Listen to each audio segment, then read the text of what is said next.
Hello, hello. How's the volume?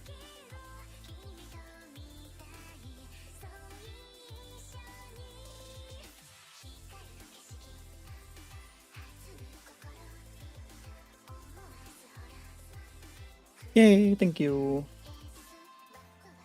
Hopefully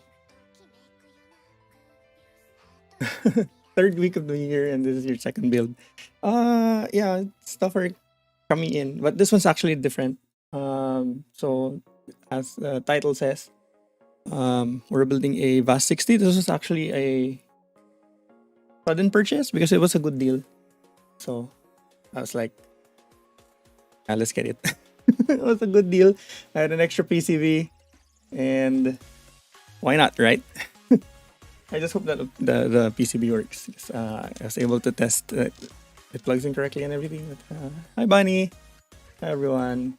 Blob was right more than a cube a month. Not really. This might be the last one for a while. So let me just transition to the actual scene that we'll be using.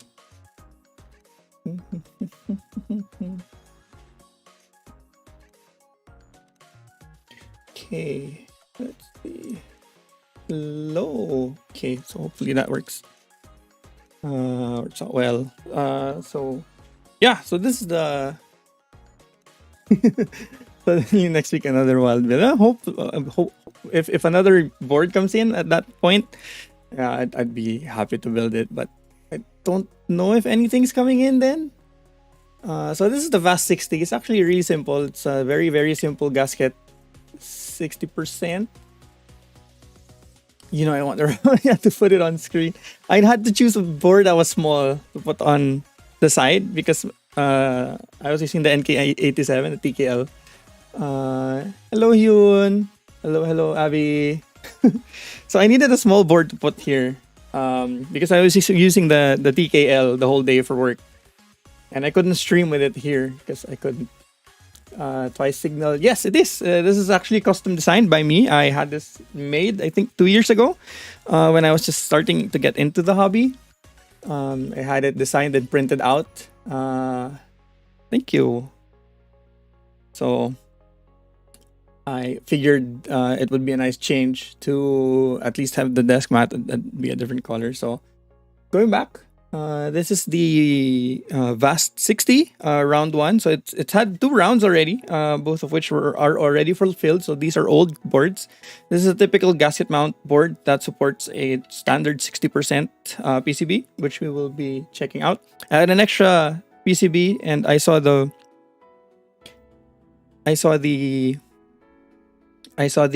case, pretty cheap, and I was like, you know what? It's cheap, and I have a spare PCB, and I was like, yeah, sure, why not?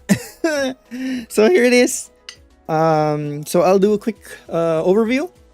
So 60% means there's no arrow cluster, there's no navigation cluster, and there's no F row. So it's all number keys and QWER. So because of that, I'm going to be using this as a gaming board, just like any of my other 60%. At the back, you'll see that there's a faint emboss of the logo that they used. Let's see if it'll see. Yep, there it is. It's an eye. I don't know why. It's Vast60. I don't know why it's an eye. And as you can see in the USB port on the upper corner, that means it can use pretty much any standard 60% PCB, which includes the GK series. Hello, Dark Wolf. I'm sorry, there's no membership button. This account isn't really monetizable, if I recall correctly, because of some AdSense stuff. So, nope, not anytime soon.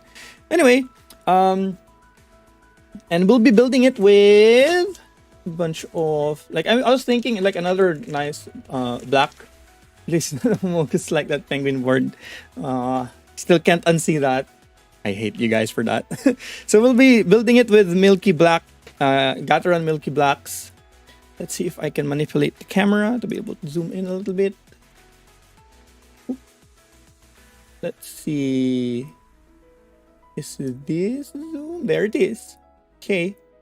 So there's our Gateron. There's our switches. We'll be using these to build it. Gateron milky top blacks. I remember changing the spring, but honestly I can't remember anymore. Also, the requirements for the membership is absurd. That is true. And the reason why I'm using these switches, aside from the fact that they're linear and this is going to be a gaming board for me, is that the stabilizers that I got with the board is also black. And you know me, I kind of like it when everything matches. So we have black switches, black case, black switches, black stabilizers. And also, the keycaps are going to be blue because I'm using all of my black ones. So would need 1,000 subs and 4,000 watch hours to apply. That is true. Yep. Pretty tough. But since I'm not really doing this to get monetized, it's perfectly fine. The first order of business is actually to open the case. So again, this was a relatively cheap price. I think it was under $100. It is used, which contributes to that price. But for an aluminum board, that's not bad at all. So usually for under 100, like 80 plus, you get like stacked acrylic boards or plastic boards. So for gasket mount full aluminum, it's not that bad of a deal. So that's why I got it. And the front height is actually pretty low, which means it should be pretty comfortable to use even without a wrist rest, which I don't normally use when I play games. Like, I don't know who plays games with a wrist rest on. That seems like a very difficult thing to do. So what I'm just doing is I'm just trying to unscrew the case and open it up and show you guys the PCB, because the PCB is actually also rather special. It's made locally, and I had it spare because of an extra build that I didn't really push through it. You play games with the wrist rest? Oh my god. So I'm guessing your keyboard is like straight. Because I usually turn my keyboard. That's a boomer thing. I usually turn my keyboard when I play because it's more natural for my wrist. So I can't fit a wrist rest with it at the same time. Ah. Nope, angled. Wow. Okay, that's a pretty. You either have really low DPI, and you don't really need as much mouse space, or it's not really, or I just have a really small table. I think it's just the fact that I have a really small table. 1, 2, 3, 4, 5, 6. So it comes with 6 hex screws. And the thing about this keyboard, so what's really special about the Vast60 Roundup is the top portion is quote unquote replaceable. So technically speaking, you can actually buy multiple top options and have different layouts like win keyless, HHKB, or standard, and with the same baseboard, just swapping out the the top piece, which is this one. So as you can see, mine is standard. I'm really weird, 1200 DPI. Oh my goodness. Yeah, that's really high. I'll be building it with a polycarbonate plate. So I wanted something different. So hence the polycarbonate plate. I have a bunch of FR4s, I have a bunch of aluminums, and I have a bunch of brass plates already. So this is going to be the first polycarbonate board that I have in my collection right now. I used to have polycarbonate plate boards in the past, but I ended up either selling them or giving them away to various people. So now that we're here and we're opening this is the PCB. It's called the Mona 1v1-32A. This is locally made, locally designed, rather, not made, locally designed. And the maker's badge is right there. That's an RMI, if that is visible at all. Let's see if I can zoom in and focus. Focus, please. There you go. So that's the RMI. Hot swap? Sadly, no. This is going to be a solder build. So I have my soldering iron right beside me. It's not hot swap, sadly. If it was hot swap, it would have been a lot more expensive. So that's the PCB that we'll be using today. It features a lot of different variations of the bottom layout, which are really weird. So the layouts for these are either 6.25U, which is your standard bottom row, but it can also go 3U, 3U, and a 1U and a 0.25 or 0.75 in the center, I think, or 2.75, 1.75, and 2.75. And it's very difficult to find like stabilizer wires that are those sizes. So we're going with the standard bottom row for today. I'm also thinking of doing split right shift and a full backspace with the step caps. So we'll see what that looks like afterwards. I've been trying to imagine what it would look like, but no dice. Case itself comes with 2 layers of case foam. One thin, one thick, relatively. We'll be using one of them, a little bit of thicker one. You can actually use both at the same time. But I found that while that reduces the ping of the keyboard itself, it makes for a very stiff typing experience. And hello, miss you. And I already have a bunch of boards that are very stiff, so I decided not to do that. So that's the case. That's it. It's very, very simple. Very, it's machined pretty well, anodized pretty well. Again, this is secondhand, so there are some scuffs. But overall, I think for the price I paid for it was pretty good. And we're going to be setting all of these stuff aside because we're going to be working on stabilizers first, as per usual.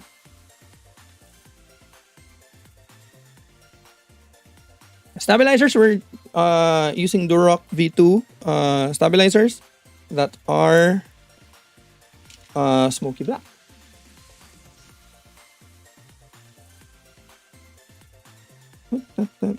So this should be a 6.25U and a bunch of other keys. Okay. So we'll be setting aside the screws for now.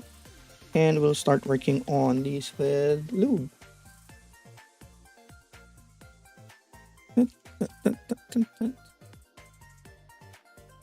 So, how's everyone's evening so far? Evening, day, morning? Depends on which time zone you're in. Hope everyone's having a pretty good day. Today was pretty weird work. I was out Friday because I had my booster. So coming back into work today was pretty like there was a lot of catching up to do, and it seemed like I didn't really get a lot of of actual work done because I was too busy trying to catch up on the work that I left on Friday. But so far, pretty smooth day, and it was pretty good. XT with speed running assignments. Oh my goodness. Well, I hope the stream makes for pretty good background noise.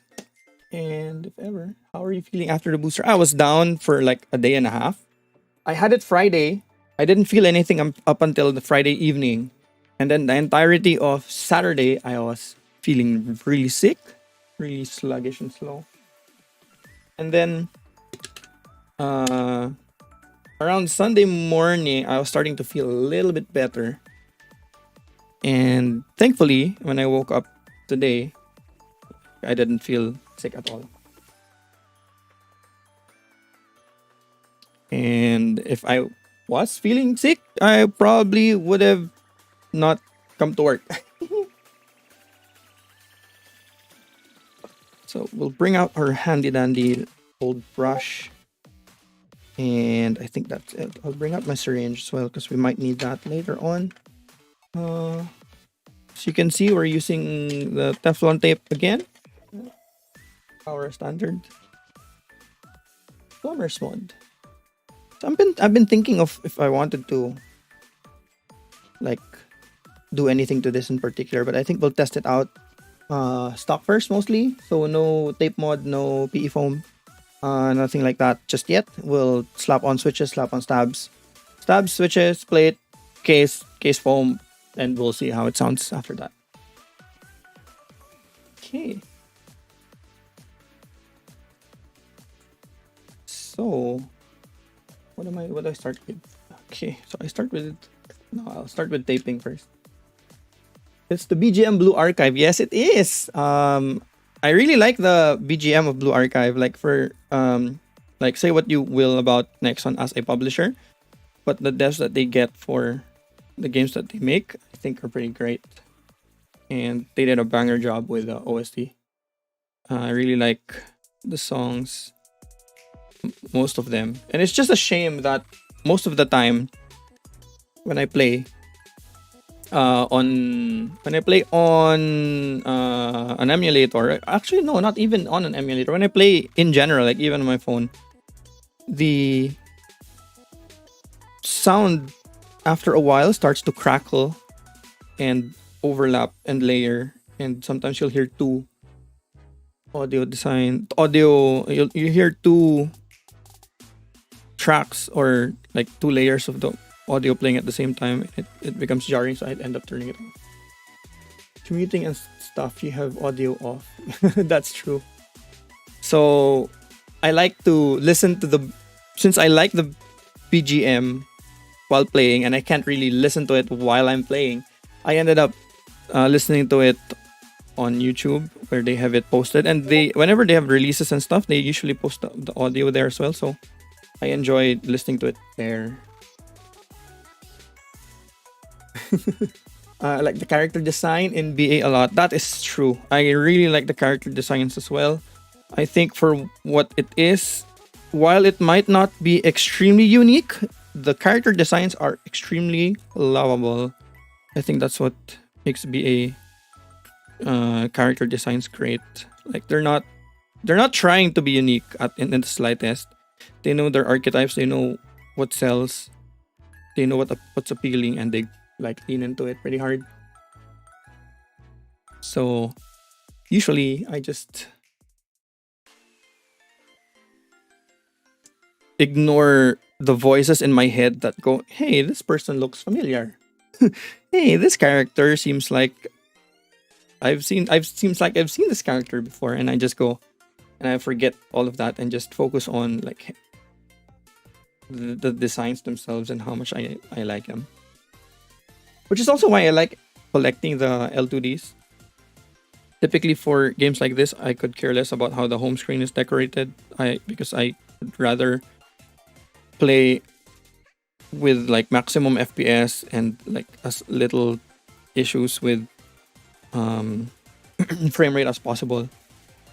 But I like the L2D a lot on Blue Archive, so I end up collecting them as much as I can, especially with the characters that I like. Speaking of Blue Archive, good lord, you know what? I think I've rolled I've rolled more than maybe 600 times. I still have no Iori. It's a no Iori gun right there. Good lord. It's not something that I've felt has really stopped my general progress, but you know, it's the one character that I feel works the best in so many different situations that it's pretty good to have. And re-rolling just isn't my thing, so I just went with it. No Iori gun represent. Yes. So the hardest part about having no Iori is the fact that two of the raids that we've had so far have been yellow raids.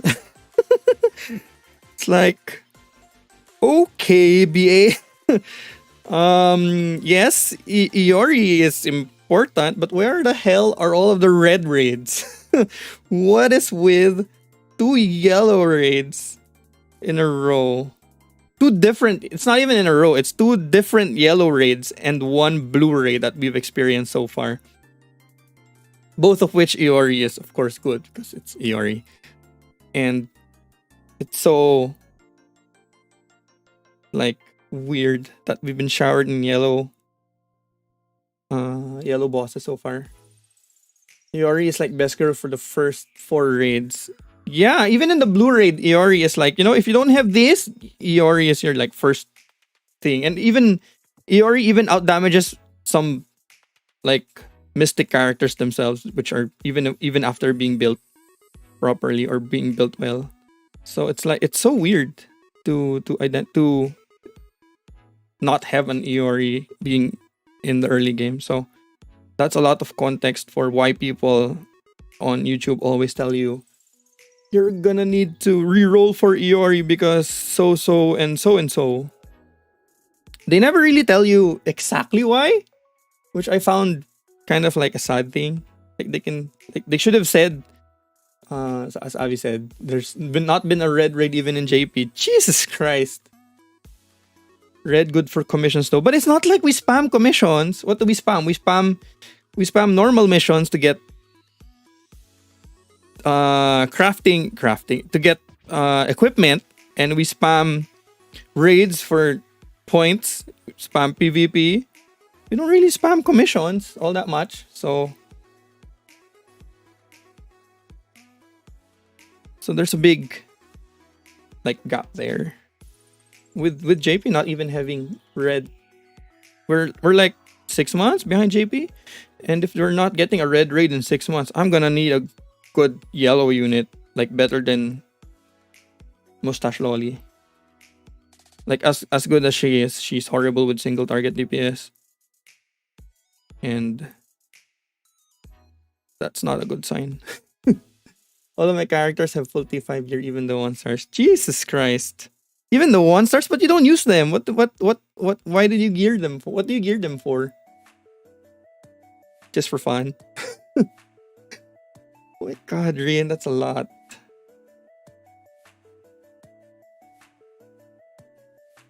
I think I'm only my main crew are full T5 right now. So I still have some that I haven't been able to or am not willing to upgrade just yet. Mostly because, okay, I'll be honest. The main reason, fun, that is true, but it just goes to show how much excess materials Rin has. Because, you know, Doesn't need to invest in anything else. Might as well invest in 1 stars. So the reason why I've been holding out on upgrading a lot of the other gear is because I've been saving just in case that one rare opportunity does arrive that I do pull an Iori. I want to be able to max her right away and incorporate her into my teams as soon as possible. So I've been keeping a stock that can reach T5 right from the very beginning, right from the very get-go. It's like my pre-Kuni account and I have nearly everyone at 5-star. Oh my god. And that's F2P, Abby? Because I'm assuming since it's you, it's F2P.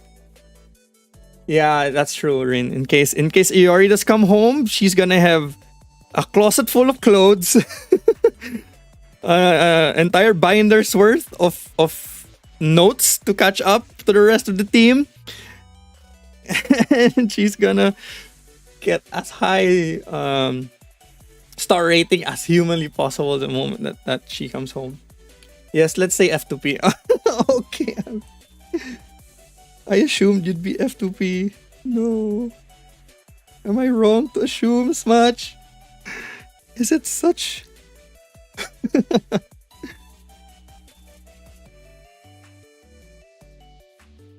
Yes, I've been holding out on a lot of stuff. Like even my other characters aren't really max level because I've been saving the EXP notes as well. Typically I would level up at least 2 of my main teams. Every time I would level up my sensei level, teacher level. And recently after I hit 60, I'm in a top 50 clan for pre. Oh, okay. That's definitely not something that you can maintain for too long as. Let's say you're FTP. Mm-hmm. Good lord. We're looking to top 25 the CB. You don't really do that with a full F2P. Yeah.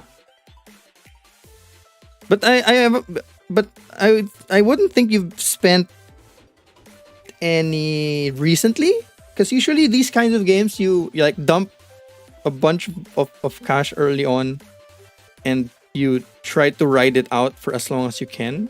At least usually that's what I try to do. Like I think that's what I did for Bravefront. I can't remember what that old game was, but there's this old mobile game that I used to do that in. Not in a while, no. Yeah, so it's like an investment. Like you drop some money early and then you just ride it up until you can no longer ride it. Like absolutely can't. And usually that takes a while after the first investment.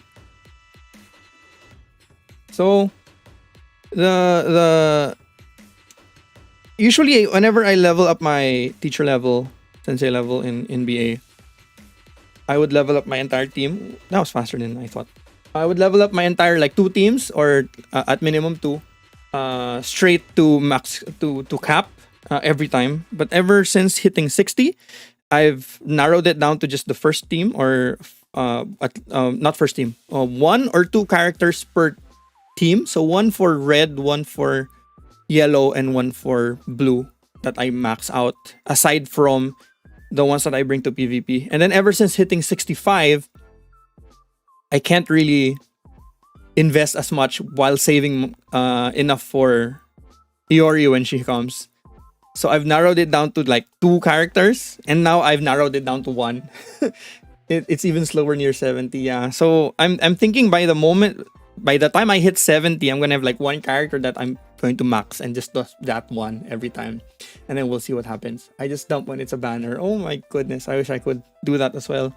I've been skipping the past 2 or 3 banners recently because quote unquote these banners are skippable because of how my teams are built. Getting Haruna early on was a really big deal because I was able to 5-star her pretty quick, which is great stuff. So I've been holding out on the past few banners, really hoping that I wouldn't need to drop. And then on a whim, like I'll be honest, I was kind of jealous with people posting about getting a mustache lolly, and I was like, you know what, I I'll roll like 3 times to get my credits to a nice round number. So I rolled a few times and I got her, and I was like, at least I have a yellow now. I'm still hoping to be able to reach plat this raid. Like I've been teetering on the very edge of plat, like 8k, 9k, and every day it just goes down further and further because I can't compete with everyone that has an Iori. Like the compositions that you'll see the Mustache Lolly, you'll see Momoe and well, you'll see the gamer twins, and then you'll see Iori, which is the quote unquote, I'm guessing, the ideal DPS loadout. Rose Mustache Lolly banner, but in his heart he secretly wants Iori instead. So true. It's the wrong yellow unit. So right now I'm waiting for. I've been too busy this raid with other stuff to push too hard. Yeah, I mean, if honestly, if you can't exceed certain brackets, like if you really can't, if you really don't think that it's feasible to get plat and you always keep hitting gold, might as well just like auto clear it afterwards and just chill the rest of the time, because it doesn't really matter when you know that you can't push any higher. So I think that's better overall. I didn't skill up Mustache Lolly though, so don't use her. Staying with Nonomi. Oh, okay. Since Mustache Lolly was the only one I had, aside from my other like tip standard yellow units, I ended up leveling her skills up a lot because they helped in this raid. And I figured it's not too bad that I leveled her up, because at least now I have another unit that I can use. But I also leveled up Nonomi. Renounce me. I got the Mustache 2 on early. Avi with the luck. Like I have a feeling I hope some when like really important banners roll around, that I would have that luck too. Like my time to shine will arrive when the banner that I really want it on will happen. But we all know how desire sensors work, and because of that, I'm probably never gonna get it. Desire sensor is real, folks. Monster Hunter's proven it.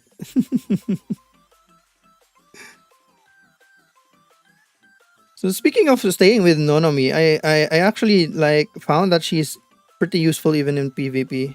Like she's one of the core people that I have in PvP since I don't have Iori. It's a nice like sweeping AoE attack that gets rid of barricades and stuff. And sometimes, because of how she's placed in my team, sometimes it's just the tank and Iori the tank and Nonomi that's left. Tsubaki? Yeah, Tsubaki and Nonomi that are left on the field, and I just hope that a random rocket or more mortar hits and I win by default. He only prays for Iori banner. Sadly, JP hasn't even gotten the Iori banner. So that's a big no-no. We're never getting the Iori banner anytime soon. By important, I was actually referring to the Azusa and stuff. Like the typical YouTuber recommendations to save for. Mostly for Koharu, if I'm not mistaken. Because I want the 2 support slots that I have to be both stat modifying instead of healing. So getting Koharu in the team will allow me that, because Koharu will be the healer. Using Nonomi in PvP is called the Nonomi Roulette. Oh my god, that's so true. Oh my goodness, Rin.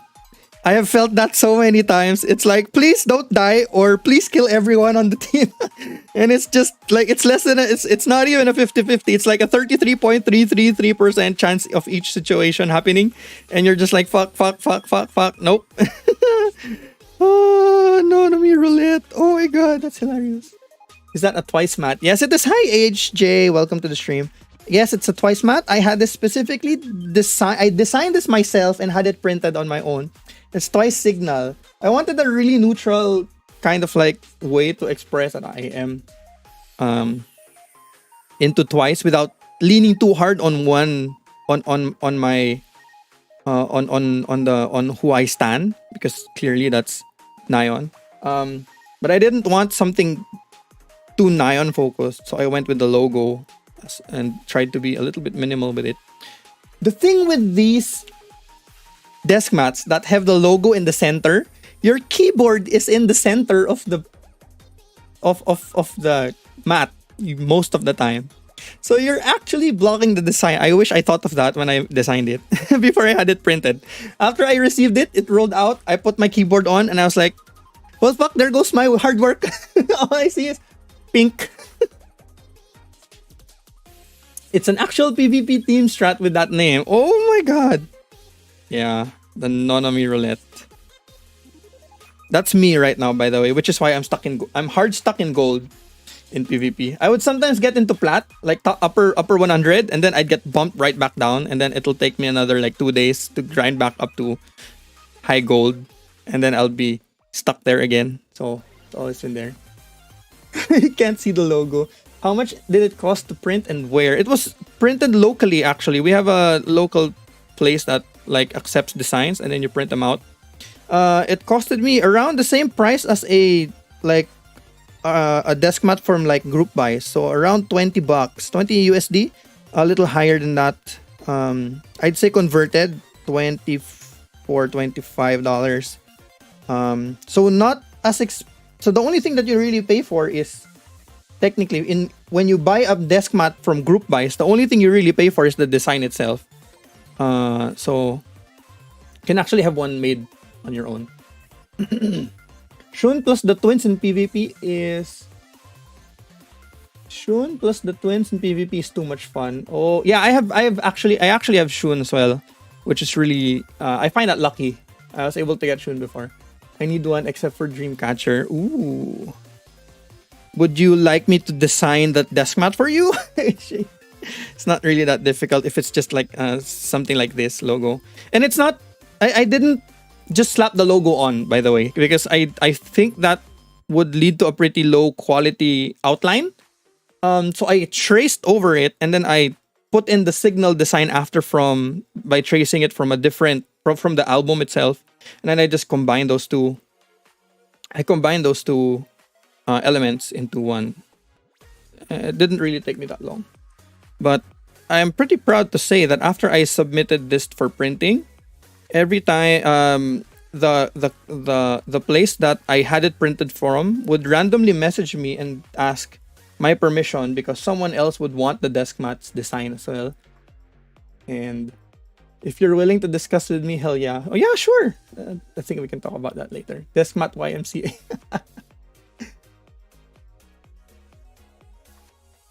I know that tracing is a hot topic in the artist community, but in my because of how limited my ability to like actually make designs, that's the best I can do. And since I'm not really doing it to monetize or to like I don't really get paid. I did this for myself. I figured it was fine.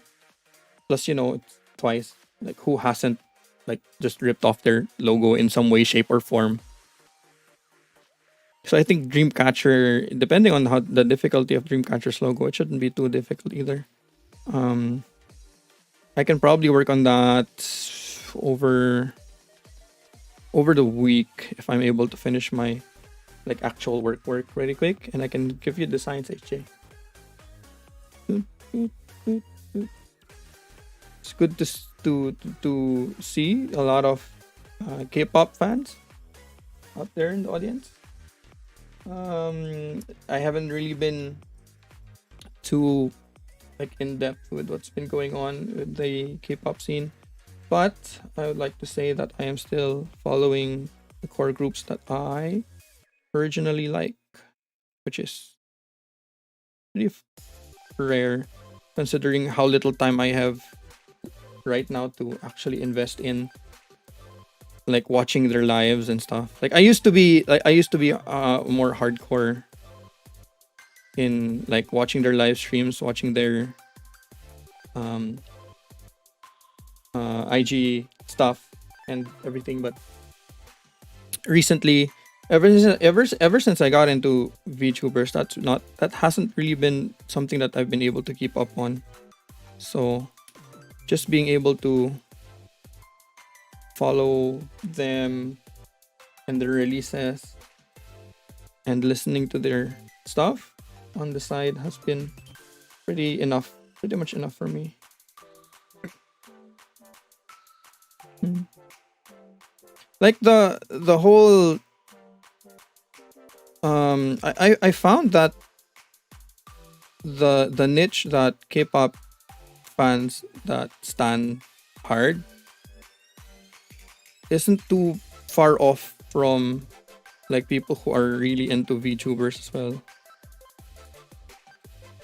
And you encounter the same kind of pitfalls when you think about it, because the way that K-pop stars interact with their audience is very manufactured in such a way to create some sort of relationship with them, get you invested. Oh no, I put it in backwards. Get you invested in not just the group, but in the individuals as well. Which means there's this pitfall for creating a parasocial relationship, just the same as one that you would expect from people getting into uh VTubers as well. And when you think about it that way, they occupy very similar niches. And I think that's where my energy went. Like going from, I'll just get a piece of tissue.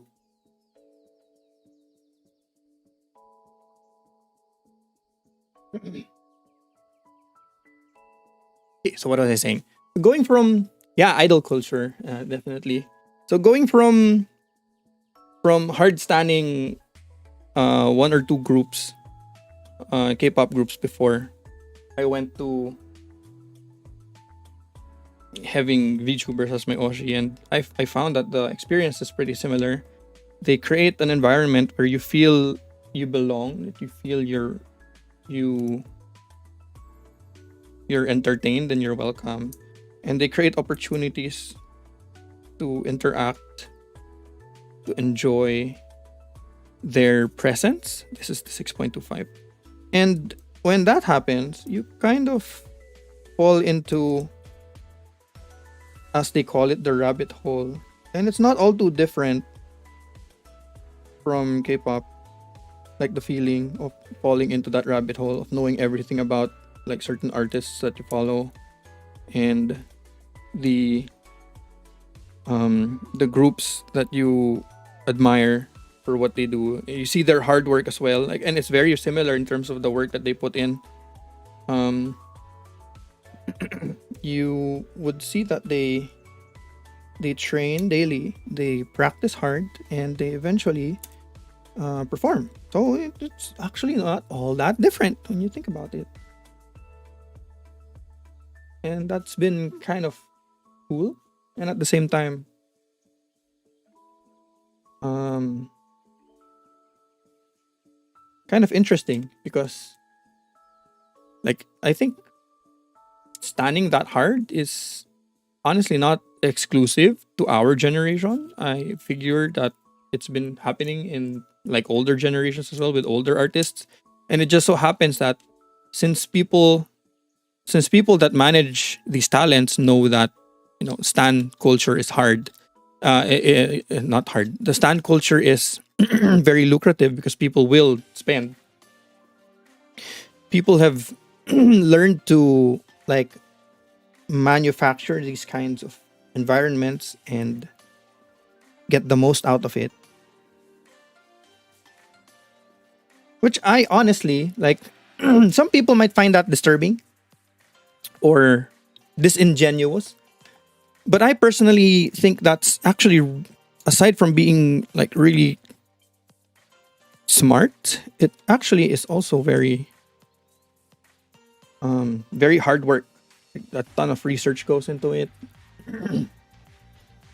and a bunch of a lot of like analytics and stuff get used, and they're always trying to like figure out how and what they can do to appeal or to seem new and fresh and unique and have their own niches, have their own clicks.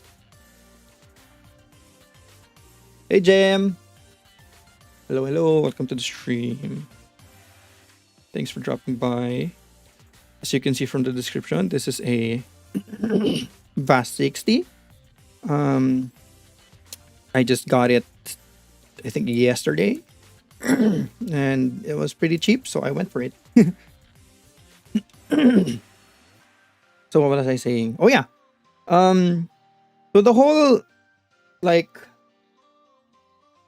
idea of wanting to support certain talents like all throughout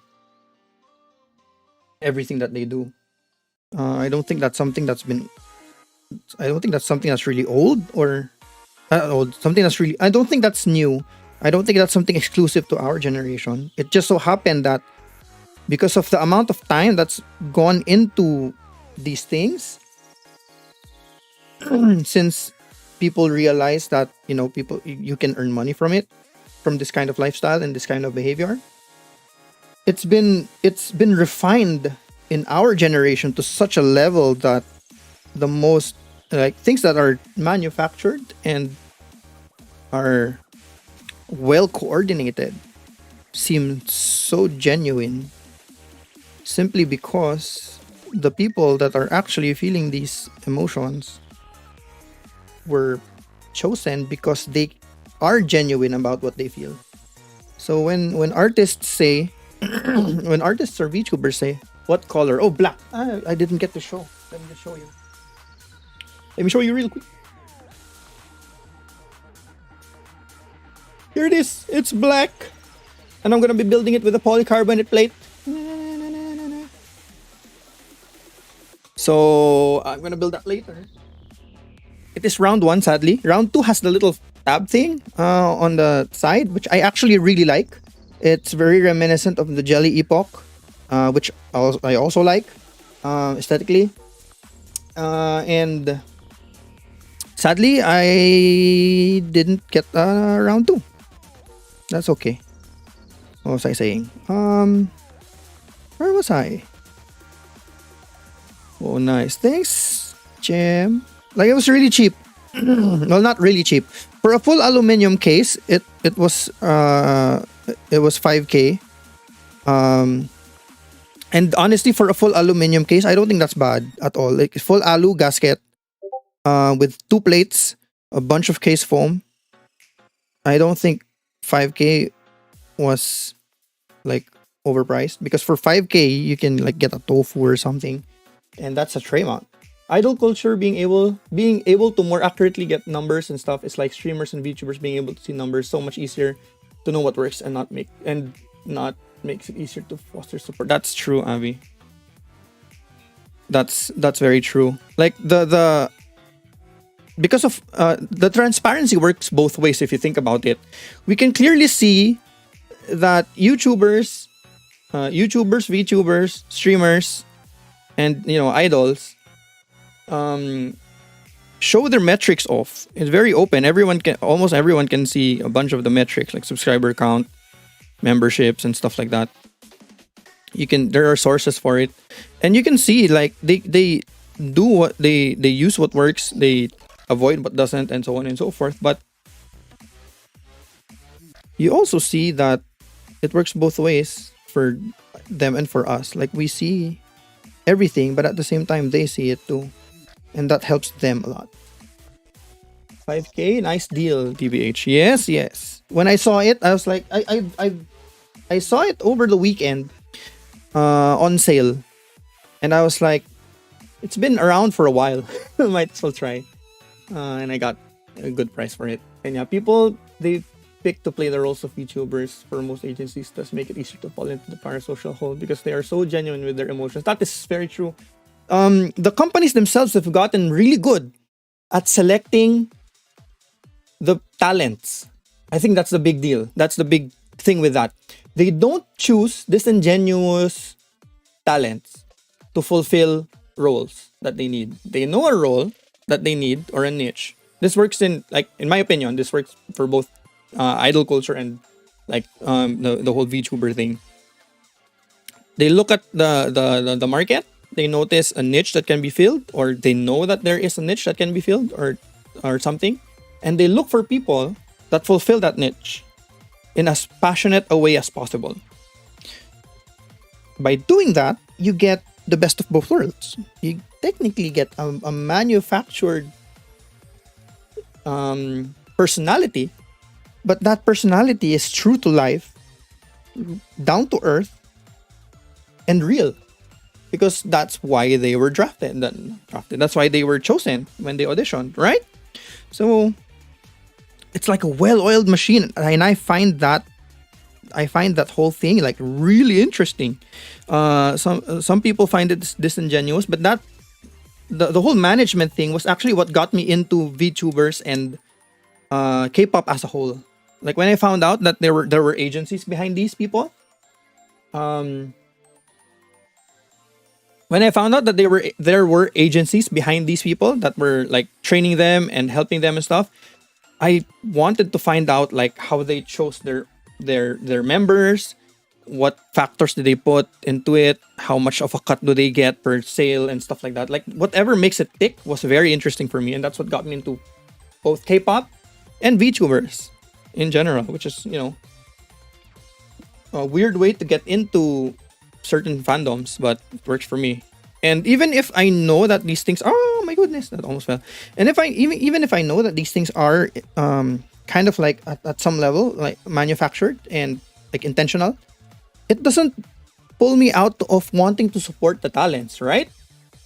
It doesn't pull you out of wanting to support your favorite member or your favorite VTuber, because you know how genuine it is for them, how real it is for them, that this is their livelihood and this is something that they are pouring blood, sweat, and tears over, trying to master, trying to learn, trying to improve their craft. And even if it's a manufactured experience to some extent, the heart and the soul, viewers can tell from across the world. Viewers can tell more often than not. Or you can be like TS Entertainment, get that group that hits popular and fuck it up so bad. Oh no. Yeah, rip Secret.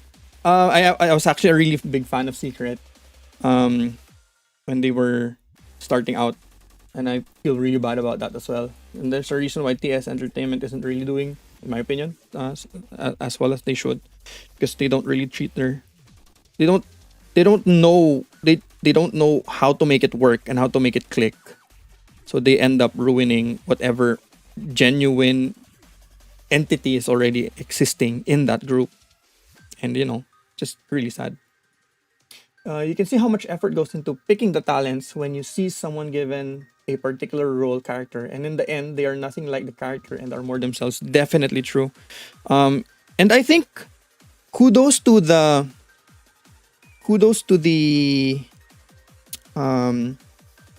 VTuber companies, because they actually allow that change to happen. Like they could easily just tell people who go out of the mold to be like, no, you have to be this. You audition to be this. You're straying too far, and that's not what we want. So we have to let you go, right? But they don't. They see the growth. They see the audience likes the heart that's behind it, because it's a real person, and they let it flourish, and they let characters transform. They let characters adapt. And I think that's really cool. That's good on their part, and I think that's something that they should continue to hold. Yeah, even if it's manufactured, effort really shows. The very true. Yep, yep. Very true. Jun Hyo Sung, God, that woman stole my heart. So, oh, I feel for you, HJ. Just shitty management. Yeah. Um, a lot of the times, the K-pop contracts are a lot more strict than the VTuber ones. It's not just for asking permission and stuff like that. It's really like they control a lot of your life when you're under contract. So a lot of the times there are so many allegations of like workplace misconduct and abuse. That's just it's sad to talk about and to think about. But it is the reality of the thing, right? Because these people are idols as their livelihood and they need to earn. And, at some point, they will need to succumb to that. Let's be honest. Any content you consume online from any YouTuber streamer is manufactured to some extent. Very true. Yes, I agree, Avi. The faster speed of interaction of streams make it easier to see the heart and effort. That is also true. And like it's not just the speed of streams, right? It's also the amount of work that they put into interacting with the audience outside of the stream. Twitter, YouTube community, Twitcast, and stuff like that. A lot of these they aren't really required to do, but they do so because it's something that we enjoy. We like having these people part of like our daily routine or our daily lives, and it aside from helping us in general with like day-to-day gloom and gloominess, it gives us something to look forward to. And as a wise person once said, always have at least two things that you look forward to in the future, just so that when you obtain one of them, you will have a second one that you can look forward to. Because it's always beneficial to have something to look forward to when you're struggling through like a really boring or really bad day. Mental fortitude that having something to look forward to is huge.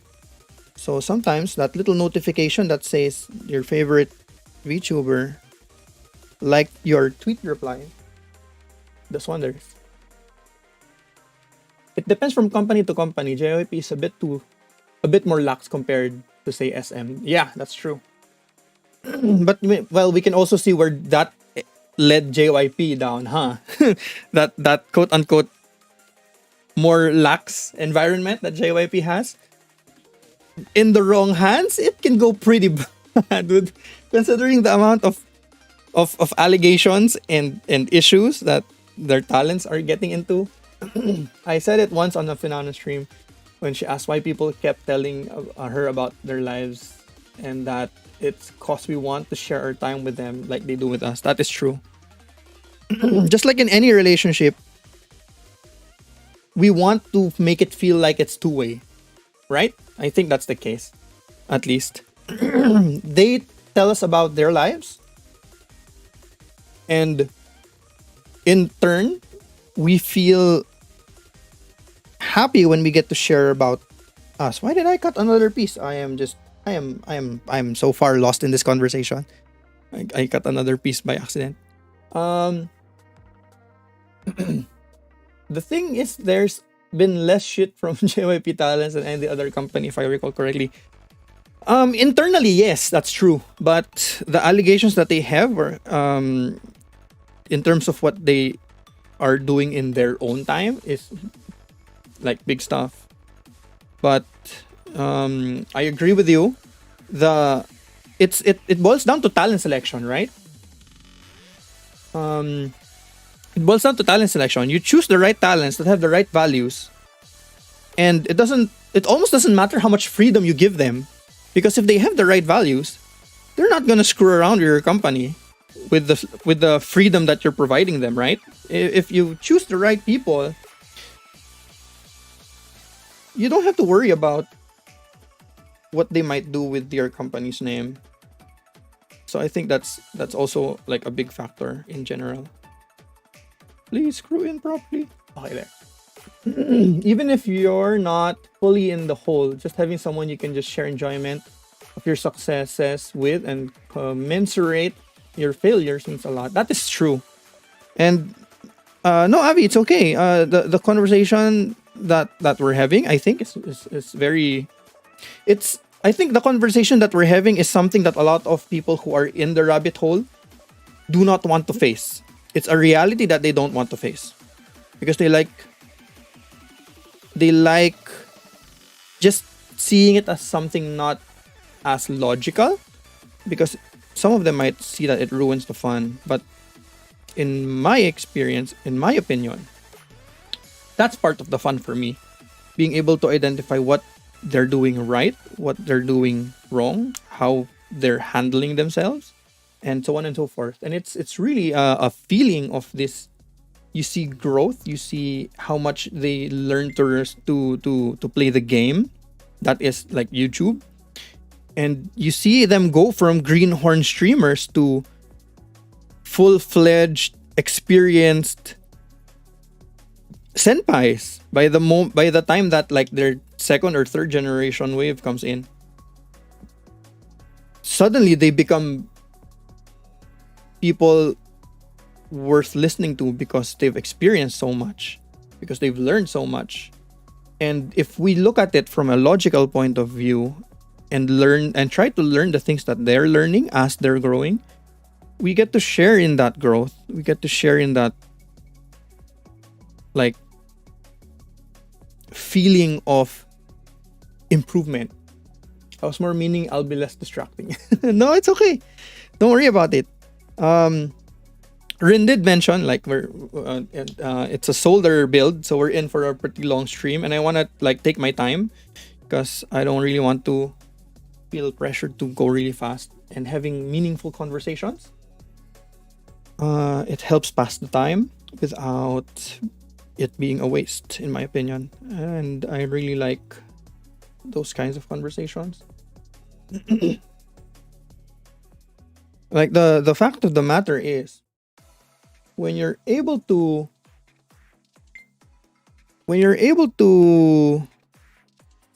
um share as much as you can and see that it actually does something, and you see that you get that massive endorphin spike from a reaction or a comment or a like just knowing that your comment was seen.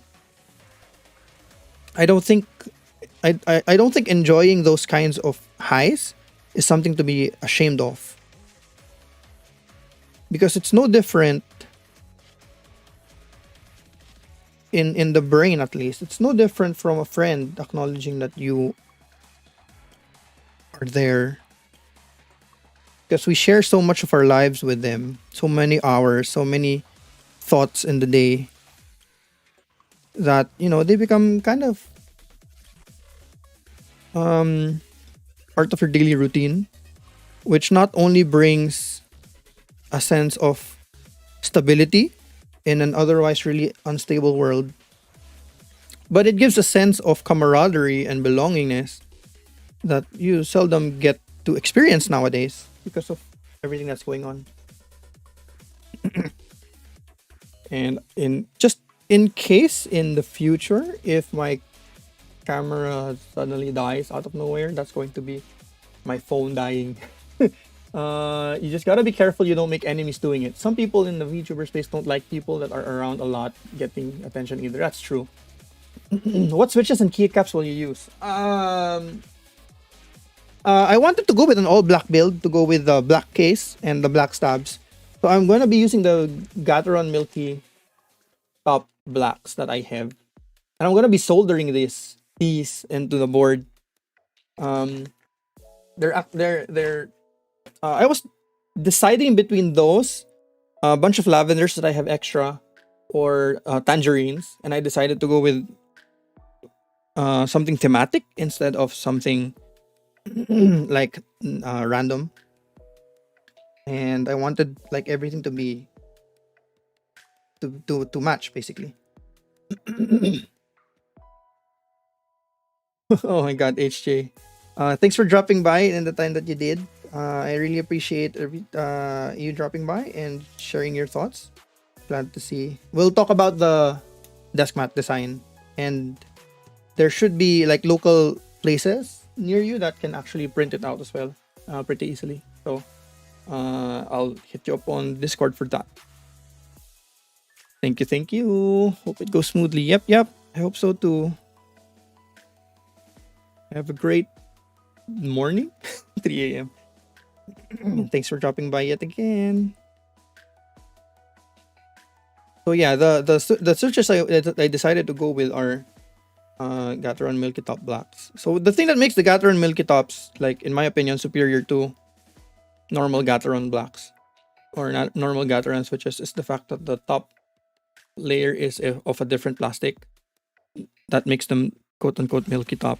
It's not your typical translucent plastic, which is a little bit higher pitched. The more opaque ones are, in my opinion, provide a deeper pitch, and I think that the deeper pitch of the switch works better with how plain I'm going to be building this board. That's what we do most of the time, trying to match everything in the build. Yeah, when you get to I actually like where the hobby is right now with how like there's so many choices in color, in spring weight, in stabilizer availability. Like there used to be just like 2 or 3 colors that we could choose. Now there are like more than 100 or more than a dozen that we could choose that are all different. And it's a lot more fun, in my opinion, to like look for things that match and things that fit and things that work well. And if I'm gonna split right shift, I won't need a stabilizer, so I actually have a spare now, which is pretty good. So I'm gonna go step caps. So the planned build here is step caps, split right shift, full backspace, because I have too many split backspace boards, and 6.25U. So that's the plan. And I have a spare. Stabbed. We got that. We got 2 stabilizers pretty quick, in my opinion. That was good. Good. And these are done. So the next thing that we're gonna be doing is we're gonna putting on the switches. No, actually, I should probably test out the stabs first. Using this keycap set. So this is the keycap set that I'm actually going to be using for this board specifically. This is GMK com depth, and the reason why I'm using it because 1, it fits with the black board, even if it's not black keycaps. 2, I already have a full black keyboard, which is the Oreo Bakken Echo 60. 3, I'm gonna be using this as a gaming board, so I'm gonna be touching it a lot with oily hands. And these are already very heavily worn in, so they're already shining. So I won't feel bad about having it shine some more, which in my opinion is a win-win. Not having to worry about that. Okay, so I'm gonna get a bunch of switches. And we're gonna put it in. So how we're gonna test it, so we're gonna put it in without soldering it first, and then we're gonna like flap the spacebar and shifts over and over until we like listen to it and hear it. So for that, I'm gonna need to take off my headphones so that's clear. No, is the pin bent? Oh, it's not. Okay. Where's my? There you are. So a lot of the time, like a lot of the time, I've noticed is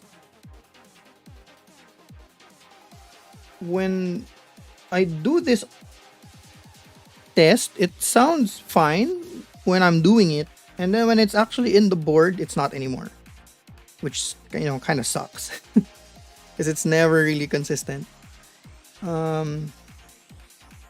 Which is why I have a syringe here, as you can see. That's handy because I'm gonna be, as they call it, filling the butt, the stabilizers. So I'll get my keycaps, put them in, and hope that take off the headset.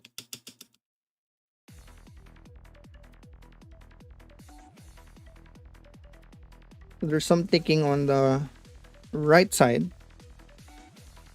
We're gonna see if we can solve that with a quick shot. Shot, shot, shot, shot, shot, shot. So what's in the syringe is also like G205 grade 0. Crytox 205 G0. So we're just shoving it in there and trying to make sure that, you know, it closes out the gaps so that it stops sticking.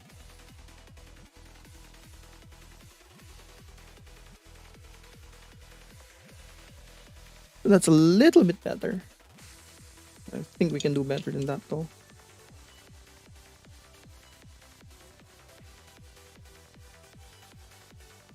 I'm actually looking for a better needle point. One that's like hobby grade. This is medical grade. So the tip is very small and very tight. It takes a lot of effort to squeeze out a small amount of lube. I kind of want a hobby syringe, but I haven't gotten around to purchasing one on my own, which kind of sucks. Could never find the opportunity or someone that sells it.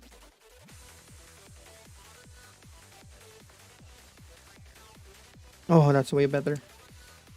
Yes, yes. So, spacebar's good. No, please.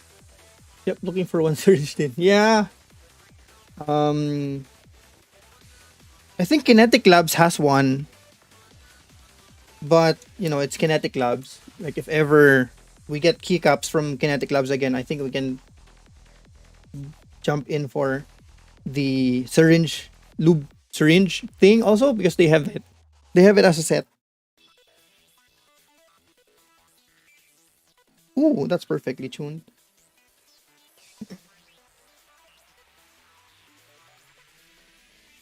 That's perfect too. Last one.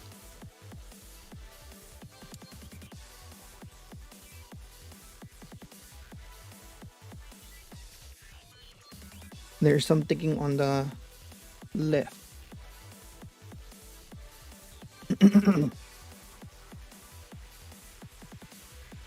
Like I've shared this before in a previous stream, but it was really funny when I went into drugstore and asked for syringes, and they asked me what I would be using it for.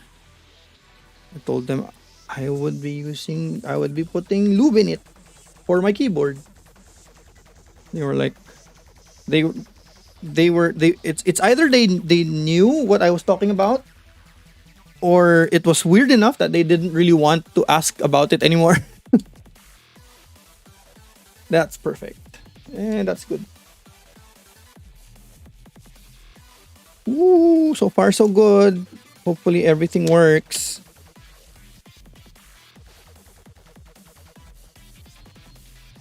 Oh no. Give me a sec because this popped out. Let me just organize my stuff before we start soldering. I'm gonna need to turn on my fan when I solder so that I don't die.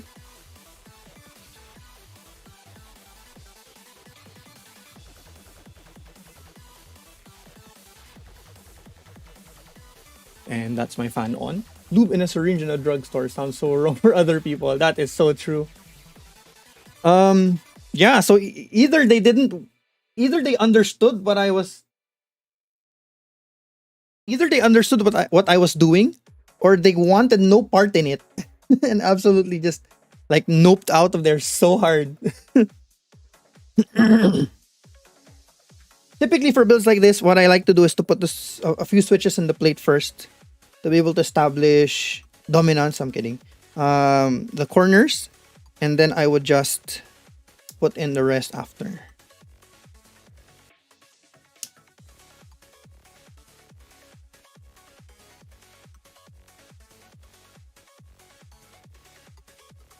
Okay. So the thing here is Like I'm going three standard bottom row, so that's three 1.25s and four 1.25s. But to be able to do that, I'm gonna need to try it out because there are way too many um what they call this variations that can be put in. So we'll need to be sure that we're using the right one. So I'm gonna need to pull out the keycap set again later on, since we're going right shift. Is that correct? So if the center one is the one with the stabs, and the left and right most ones are the split. So the reason I'm going with split right shift is basically because I can. I don't really need the extra key. I don't need the function row. Function row. I don't need the function key here, but it's one of the layouts that I don't really have yet, and something nice and new.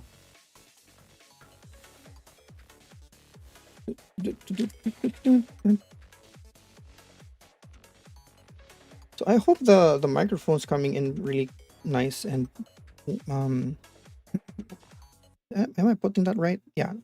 I hope the microphone audio is coming in pretty good because I recently updated the firmware of my mic, and it now supports what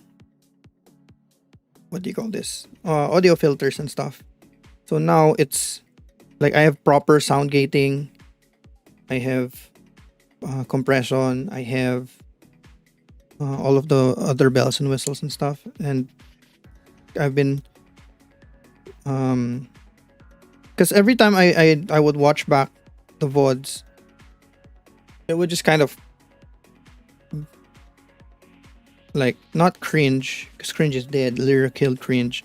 It would kind of like hurt me, like how bad the audio was. Like it would cut in and out randomly, because of the weird sound gate. The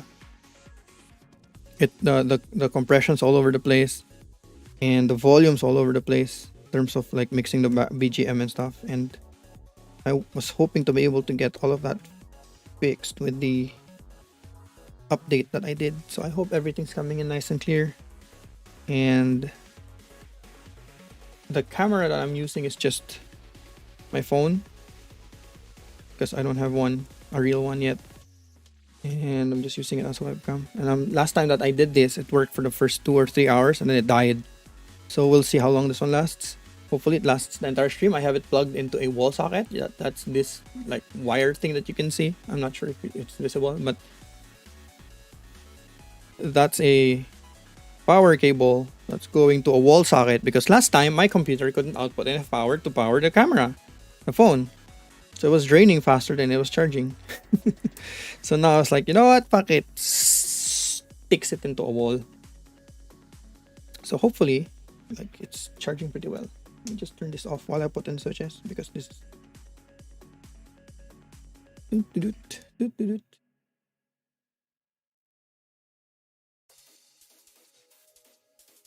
Oh my goodness. So I hope everyone's staying safe. Friend of mine shared a post that said, if you have if you don't have a friend that has COVID, then you don't have friends. Like, that's how widespread it is at the moment. So I hope everyone's like taking care of themselves and taking the necessary precautions.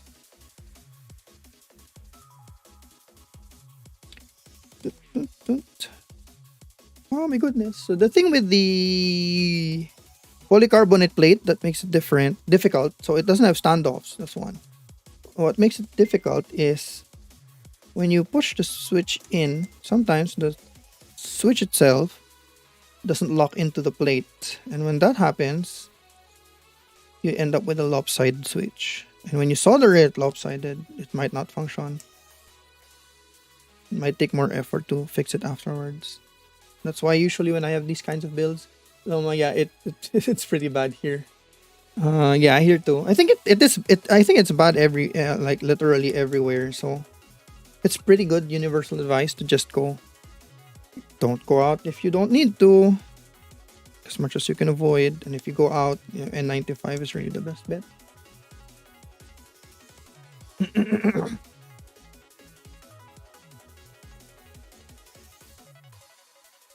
So usually when I build these kind of boards with softer plates, I like putting in the standoffs, even if they make for like tougher points of contact, because it keeps the plate fixed and easy to like put switches in and out.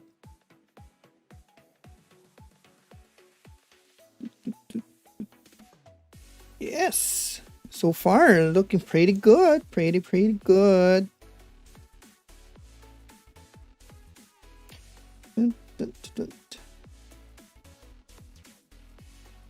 So the PCB is actually really nice because it's actually holding the switches in very well. Like you can hear it like clicking in, which is fantastic because it means when we solder, we have less fear of things being misaligned and having to push stuff in to adjust afterwards, which is always better than having to worry about them popping out at random times. I'm just going back. Haven't you tried putting the switches first on the PC plate since it's a soldered PCB? I would have done that if the PCB itself wasn't so tight. Like if you notice, the switches, when I'm putting the switches in, it's actually really tight into the PCB, which I like because it keeps it in place. But that also makes putting in an entire plate full of switches into the PCB at one time very difficult. At least when I'm doing it one at a time like this, I am sure that it's going in all the way because I'm able to support the back for one single switch, making sure that it's really in there. Usually I do that trick in putting the switches on the plate, all of the switches on the plate first, and then putting it down. I usually do that for plates that aren't as tight. For switches, PCBs that aren't as tight as this particular one.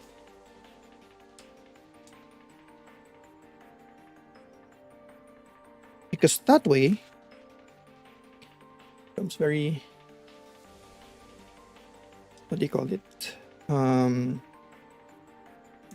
You have a better, a bigger sense of safety.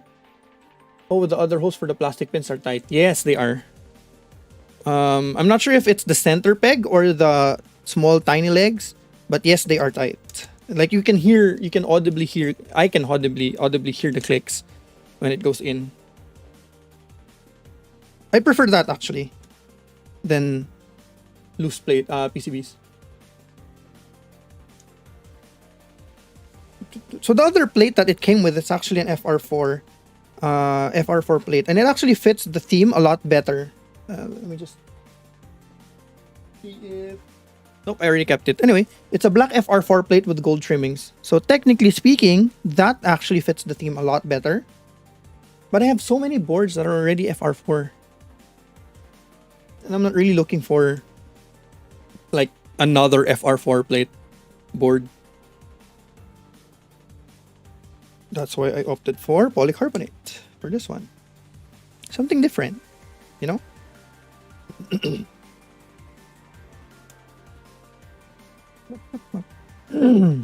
So for people who are new to this, to like building keyboards in general, who are on the stream, when I say the differences between the different plate materials is not just in terms of like flex or feel. Some of them also adjust the sound a little bit depending on which material they are. Some of them also affect the weight. Heavier plates will of course add more weight to more heft to the board, which would improve the reverberations and reduce them. And some plates are there for the typing feel mostly. Well, it has pros for soldering, less chances of misaligning keycaps. That is very true. Yep. Which is why I would rather like go through the effort of putting each switch one at a time and hearing that satisfying click than having loose switches and having them flailing all about as I solder.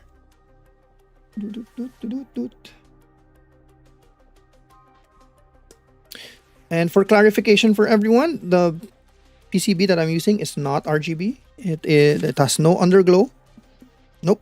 It has no underglow and has no per key RGB. So it's going to be it's literally just black. The round 2 of the Vast60 actually has a window on the case that and it has a bunch of LEDs here. They took that inspiration from Exclusive, I'm guessing. No RGB nice. Sell me your Rama. Rin, no. If I sell you my Rama, I'm gonna need a different purple keyboard. I while I have other purple keyboards coming, they're not the same purple as the Mecha O1s. So sadly, I can't sell. Like if I can find a different purple board, I probably could sell you the Ramakara. But I'd want one that fits the keycaps well. Portal Lavender. No. Well, that may be true. The Portal is also a GB board. It's not in stock. I'm not gonna be able to get that fast enough. So now that we're on the bottom row, we have the fun / enjoyment of trying to configure this correctly. Oh, so I'm guessing since this is 6.25, it goes here. Put the keycap on. Like I put the keycap on to test for spacing right away.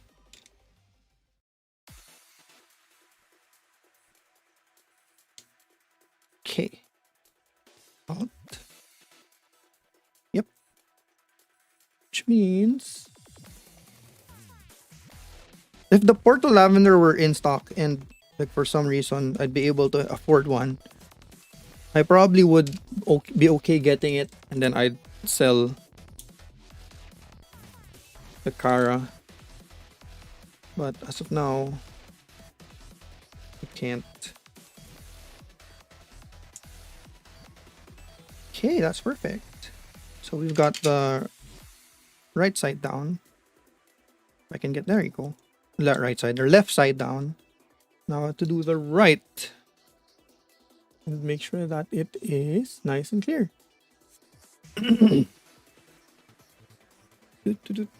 In fairness, the Portal the Portal keyboard looks like fantastic. I like the mirror thing to it. Like I think that's really appealing. This is here and this is there. That should be there. So I should try and put it in here. And hope for the best.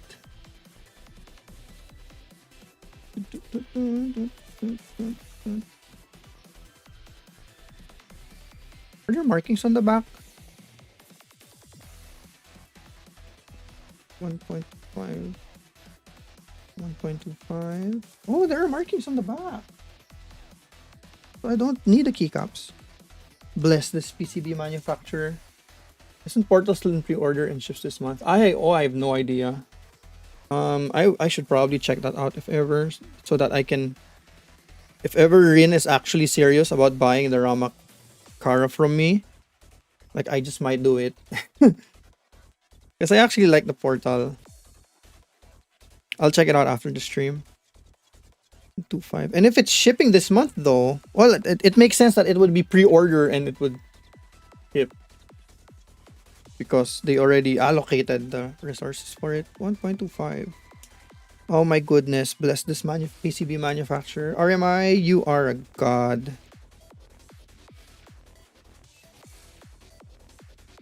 .25 is on the farthest corner.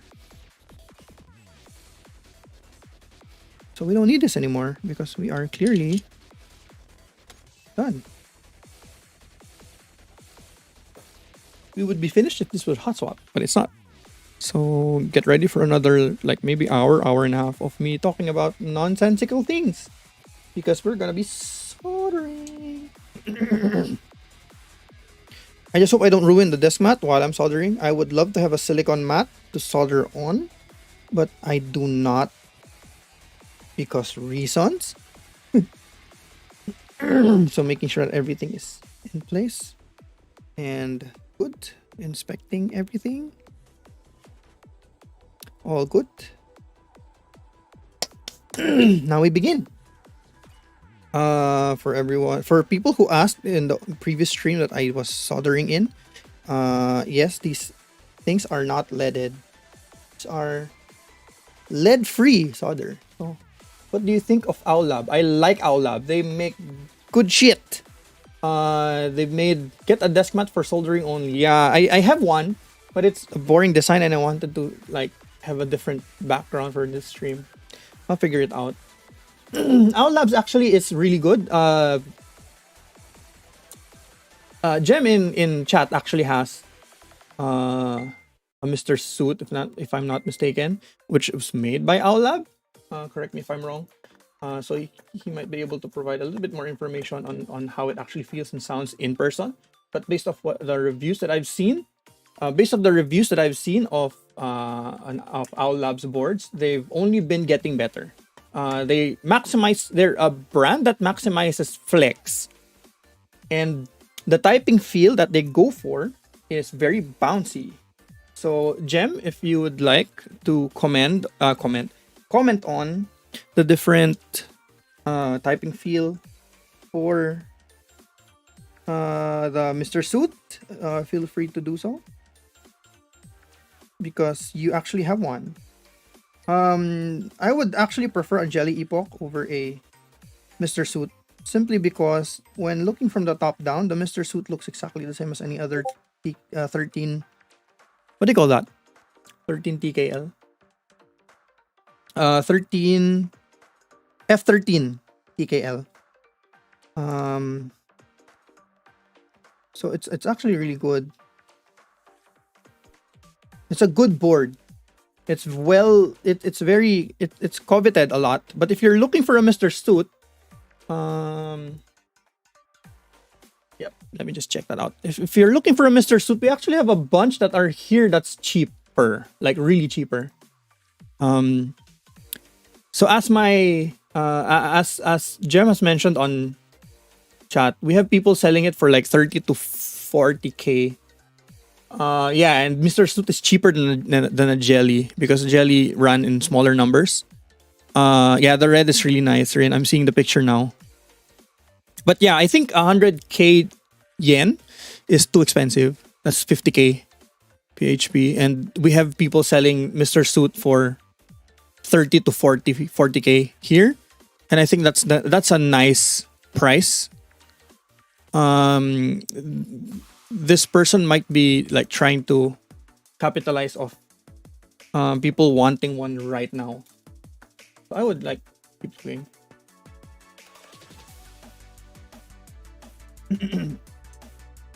And you know, and if ever you really do want a Mr. Suit, you can just give me the money and I can buy it for you. And when you do come back for work, I can just give it to you then. I mean, that's a possibility.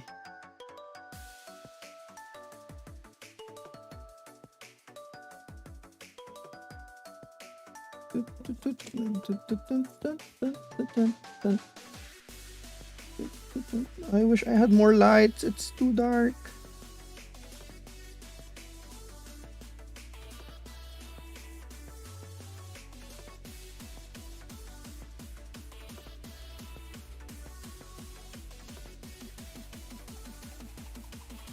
But yeah, in terms of brand,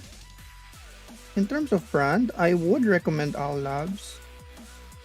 They've been doing pretty good. They've been able to deliver. They've had some purchasing mishaps during group buy, but they usually sort it out pretty fast and pretty effectively. And the boards that they make are mostly unique and interesting, at least. to say the least, in terms of what kind of value they provide for the pricing. So they've slowly been ramping up, as evident with how many more Mr. Suits there are compared to the Jelly Epochs. So now Jelly Epochs are more expensive, which is sad because the Jelly Epoch is the actual Aula board that I actually want.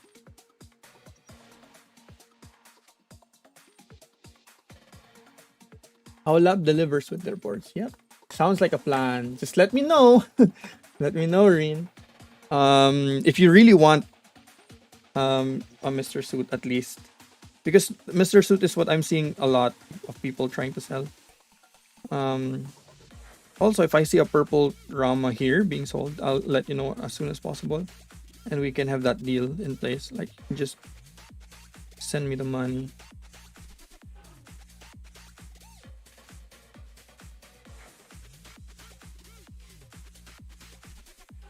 Just think of it as like perks, like it's this Steam Store's regional pricing. You have that kind of you have access to those kinds of perks.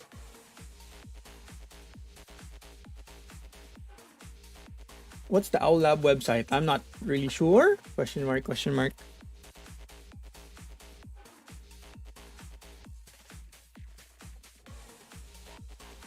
I know them as a vendor, but I haven't really been to their website. Maybe Gem, you might be able to drop one. There will be R3 of Mr. Suit as well. Purple and pink colors after the Owl Lab spring sale. Yeah.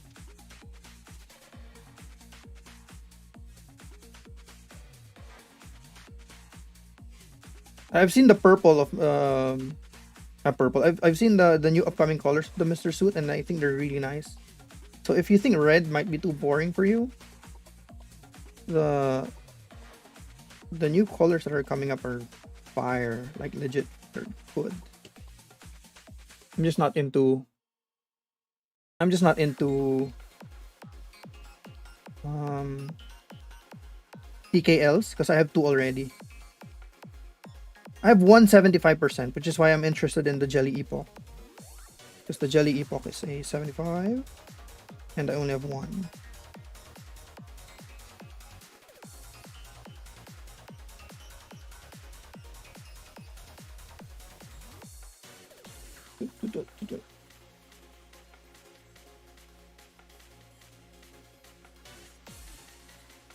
Here's to hoping that all of these switches work. Can you imagine the chaos that will ensue if I find out that the switches don't actually work? I'm gonna need to figure out what to do with the PCBA.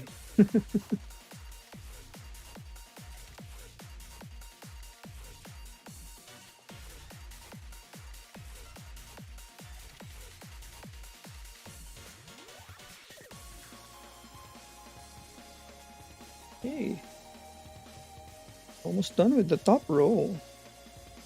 Pretty good.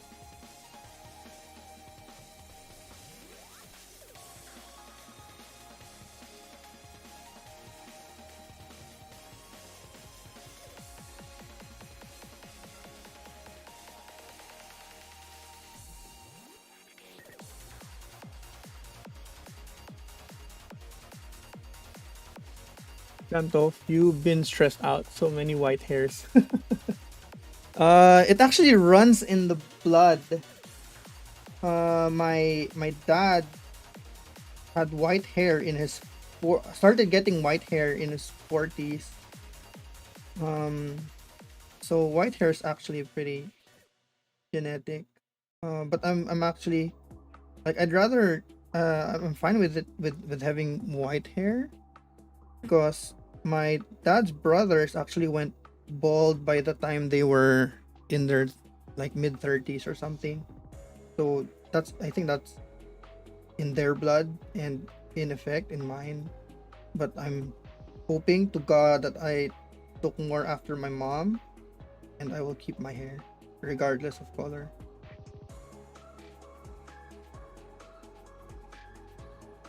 There, vendors for Owl Lab, Swag Keys for Korea, and Zion Studios for Southeast Asia. So there you go.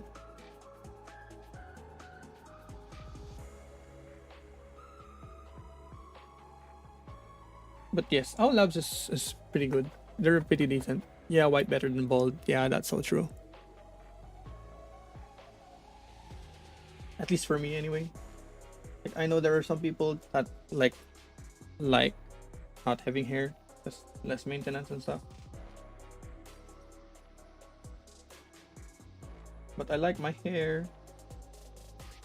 So yeah, if ever you want to, like, if you're considering Aulab as a vendor, as a manufacturer, they're pretty good. Their boards are good.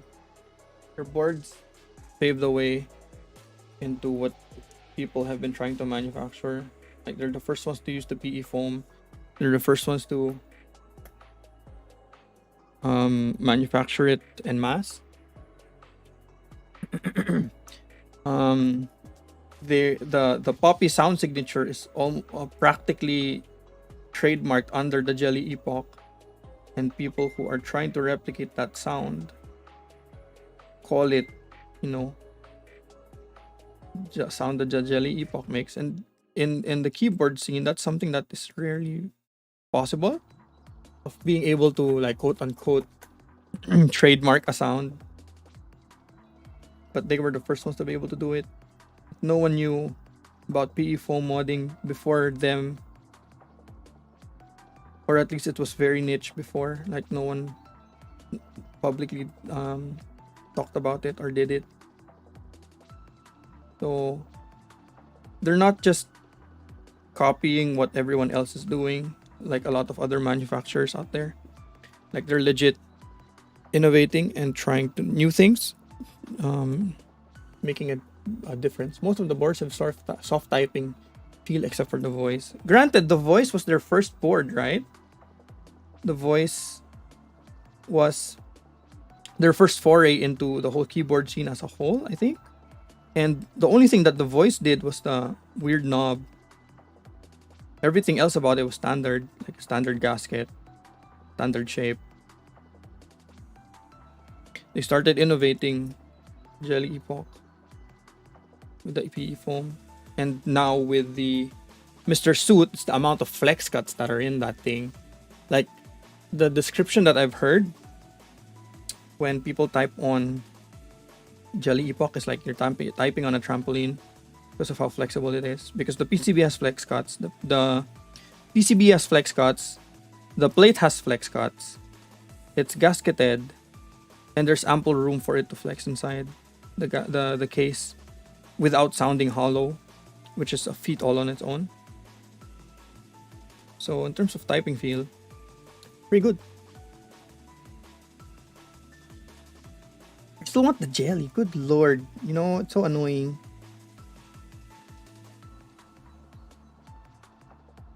I thought the jelly would stay kind of relatively cheap because Owl Labs is coming out with so many boards. I thought they would run like a Jelly R2, but instead they went straight to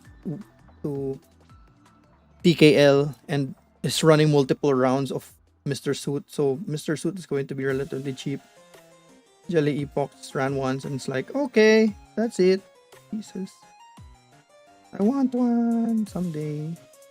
One of these days I will trade, like I will one of these days I might end up trading like 1 or 2 boards for one Jelly Epoch. If I can find someone that's willing to that, because like I want to have that legit sound signature without having to do it myself. But it's not something that I need. So I will stay with what I have for now. My goodness, this song is so dubstep.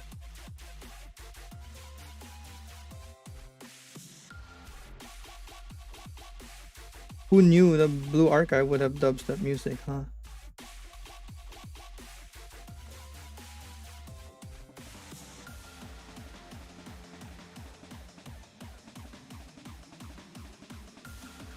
Okay, yep, they only started software. Our Labs Spring Arisu uses sleeve mounting with the flex cuts and the PE foam. Maybe it costs much more time and money for the weight used in the jelly. Ah, yeah, that's true.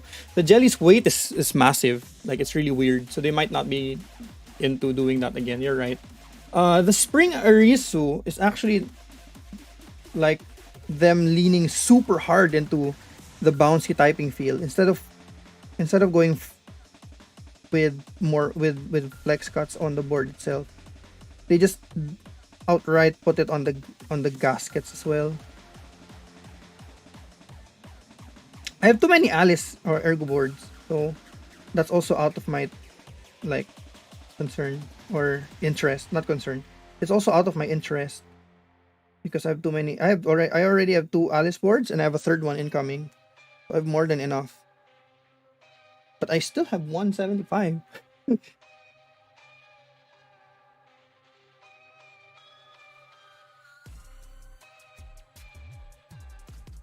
Almost done with our second roll. Here's to hoping that nothing's wrong.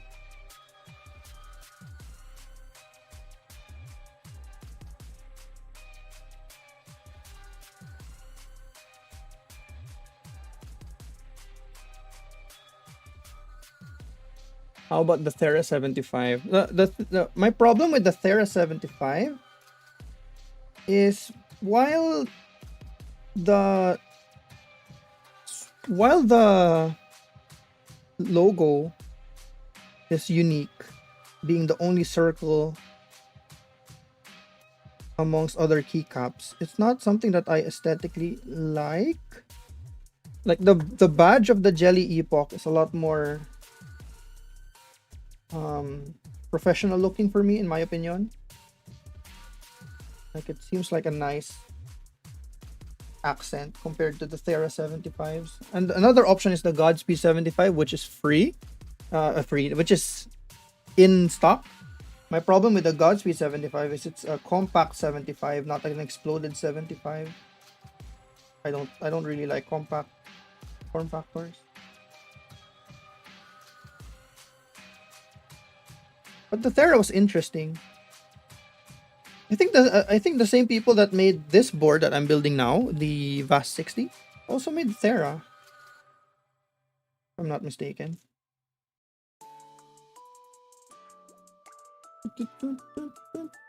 Yup, yeah. They're the same people who made it, I guess. No, not that one. There you go. Third row.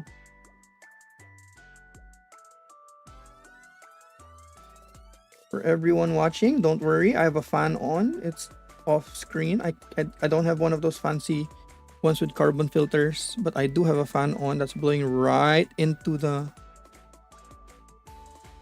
iron. So it's not going to... I'm not killing myself.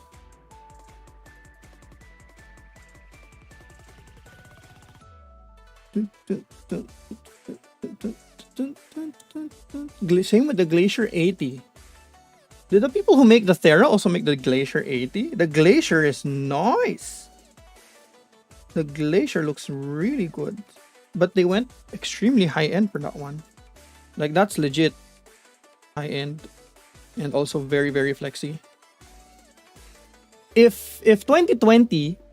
sorry, if 2021 was the year of the gasket, as they call it. Every board was like gasket this, gasket that. 2022 is the year of the flex cuts. Because every board that's being suggested, as I see right now, almost every board has flex cuts this, flex cut that. Bouncy typing feel this, bouncy typing feel that. That's the trend that I've seen this year. I'm not against it. It's just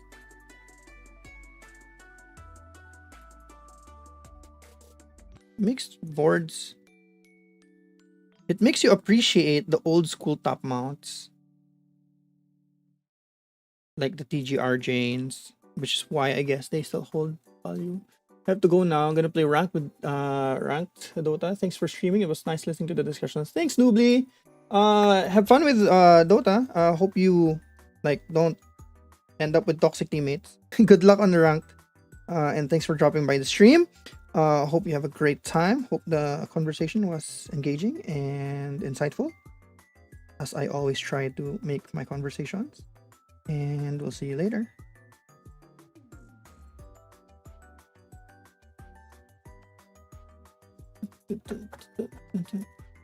Year of the Flex Cut.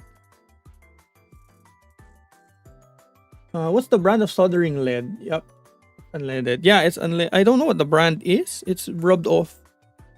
I just got it from my dad. The label itself is rubbed off. I don't think it's anything like premium. It's probably something old, like several years old, that my dad just doesn't use anymore. I know that the quality of the lead being the quality of the thing being used is important in terms of like being able to desolder it after easily, but this is what I have, and I'm thankful that I didn't need to spend money to buy one. I just got this from my dad. I'm actually very thankful with getting into the hobby, because otherwise, if I actually didn't get into the hobby, I would never have learned how to solder. I would never have learned to bridge connections and stuff like that. So I was pretty thankful that I got into, like, I learned a lot. I actually learned a lot from the hobby in general, which I'm very thankful for.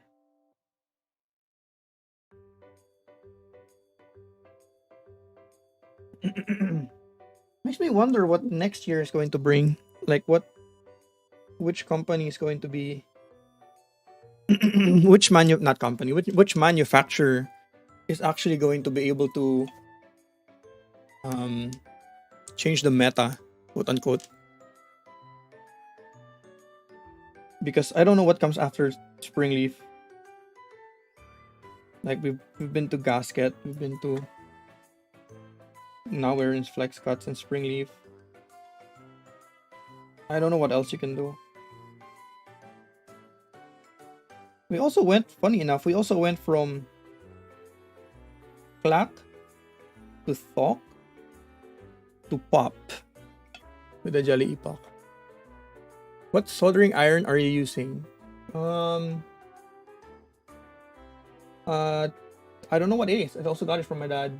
T12991 by Clico.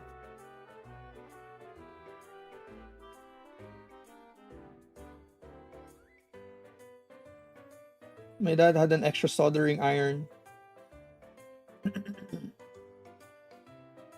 And the only thing I asked was, does it reach this temperature? And he was like, yes. Okay. I didn't have to buy one. Get one after the OwlLab. After I buy the OwlLab Spring. Oh, nice. Is the Spring going, Gem Spring going to be your first Alice? Alice Ergo? If I'm not mistaken, that's going to be the first one, right?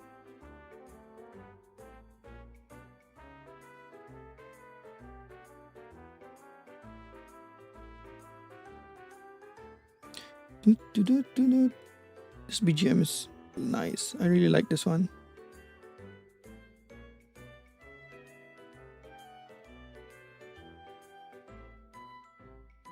Yep, it's the first. Nice. You're turning into like a full-fledged OwlLab person. Like your gray my version of that is, I guess, Gray Studio. I already have 2 Gray Studio boards. And meanwhile, you're out there collecting all of the OwlLab boards. Mr. Suit, and then you're going to get the Spring.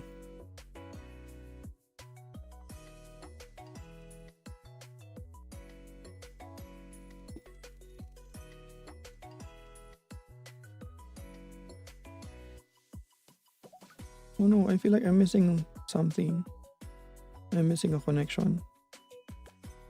1 2 1 2 1 2. Yeah, seems okay.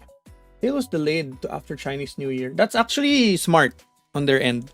If they pushed through with the sale with Chinese New Year being so close, they would have ended up with a bunch more problems than they would have wanted. So waiting for Chinese New Year to finish first before actually going into sale is smart.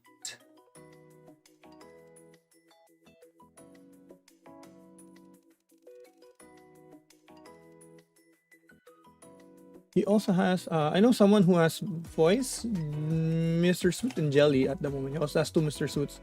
Oh my goodness. He's the true Owlab fan. Does he have other boards? Or really just gets all of the Mr. Suit boards? Mr. the Owlab boards?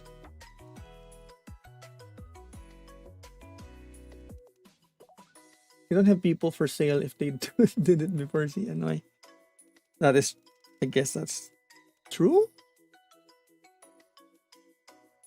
Is all of their people, is everyone handling all of their website stuff also from from China?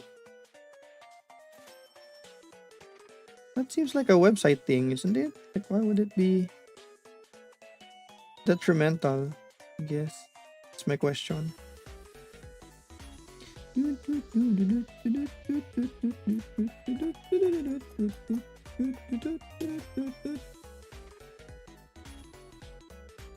So for everyone else who might be just chilling on stream, if you have any questions in regards to like what keyboard in terms of the hobby and stuff, feel free to just drop by a message and ask, because it can seem intimidating at first, but once you get to know, once you understand kind of like the concepts and the ideas behind what exactly you're paying and waiting a year and a half for, it's a lot easier to understand and to appreciate the things that people are able to do. I think they're adjusting some stuff as well after the stream of Alex. Oh, okay. Meanwhile, BA maintenance. Wait, it's maintenance right now? Oh shit. Oh yeah, chest is finished. I think they're adjusting some stuff as well after. Oh, okay. Did Alex Sotos have a lot of concerns with the spring leaf thing? Like, did he have a lot of comments? I wasn't able to watch the stream, and I haven't been able to watch the VOD yet, so I don't know what kind of comments he might have had. But usually the comments that I answer are pretty good. Meanwhile, BA maintenance. Are you ready for the next banner? Oh my goodness, I'm so ready.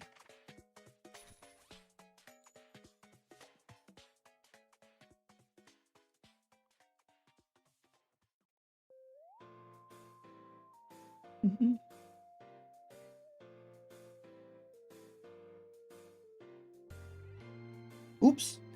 Shouldn't have put solder there. My bad. Hope that still works. I will check later.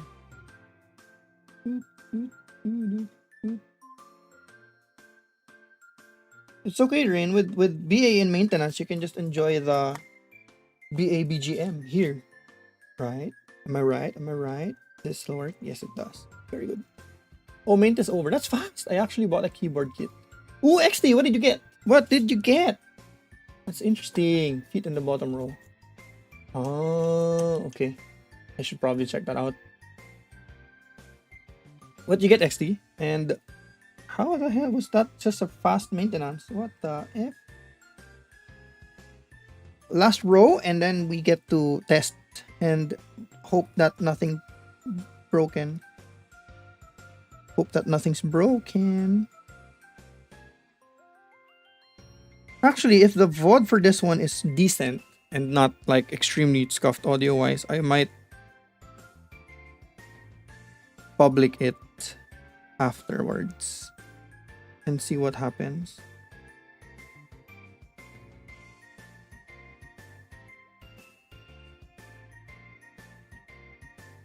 Like all of the past streams that I have are unlisted because I want to like see how YouTube processes stuff first and how it comes off on stream, because even if I can monitor myself, so I'm wearing a headset, right? So I can monitor myself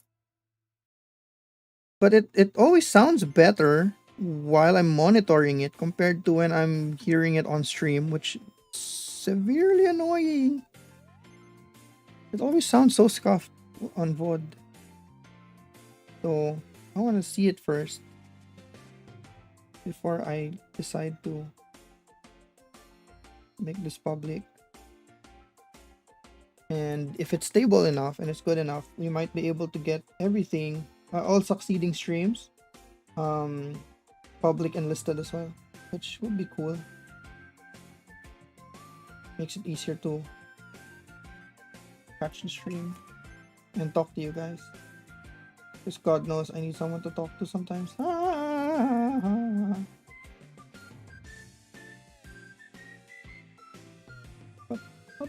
What round are you in this event gotcha thing? I think I'm on round 8. I think I'm round 8. About to finish round 8. XD with our RK71.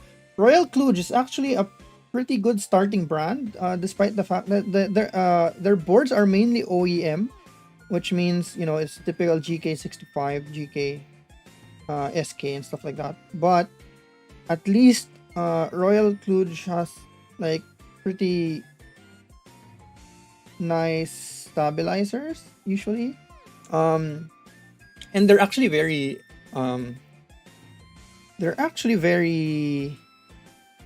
accessible, which I think is the best part about it. When did you order it, XT? Are you looking forward to building it?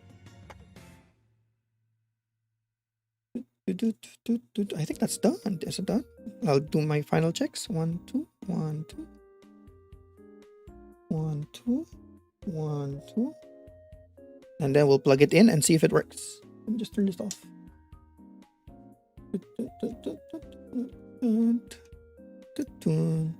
I should really put Via up on the stream somehow, some way. I'm too lazy to add it in. There is my cable. As you can see, it is not coiled. Please don't break. Oh. Okay, so I can see it in Via, supposedly. Yeah, hot swap. 3 days ago, hot swap. Nice. Is it on from Amazon or something? Usually that'll take like a week. RK71 is pretty good. Good job. Good starter board. What were the things you evaluated before you wanted to really go for RK71? Like what are the things that you thought about? E-tester, matrix, reset. Okay, so far so good.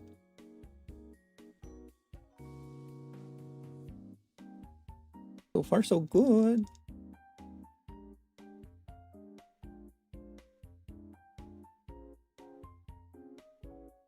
So far nothing's broken. At first I was looking for a TM680, I think, with the knob, but it didn't really like the the TM680 is actually a really popular starting board.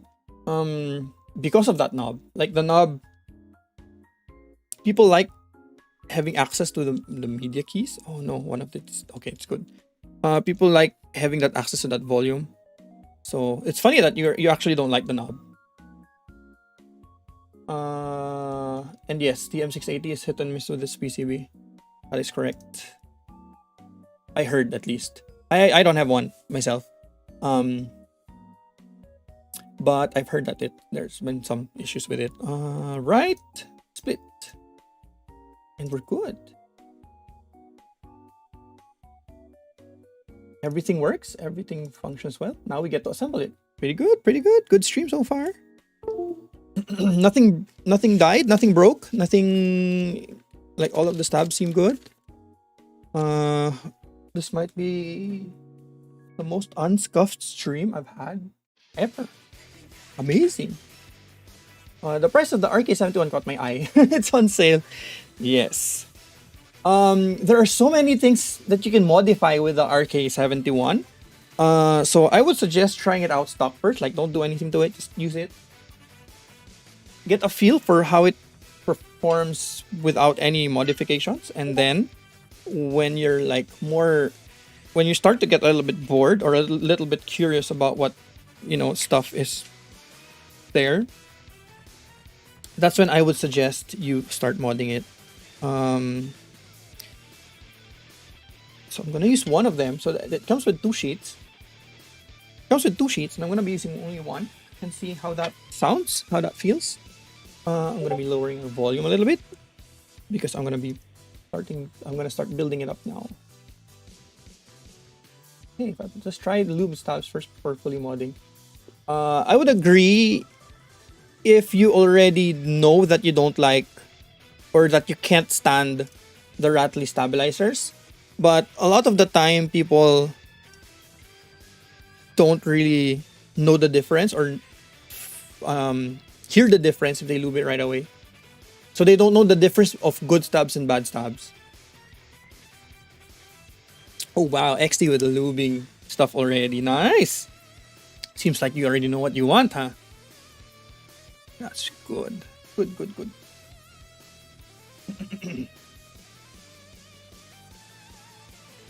Okay, so the first thing I'm gonna do is I'm actually going to try and shove some spacebar foam underneath here. Because I forgot. I'm a dork and I forgot. It's a good thing that it's easy to just like shove in there. Okay. Oh, I like this music. This track is particular. Okay. So we have our layer of case foam. We have our gaskets on here, on the case. I don't like putting gaskets on the plate. And we're gonna shove this in here. And hope that it all works out.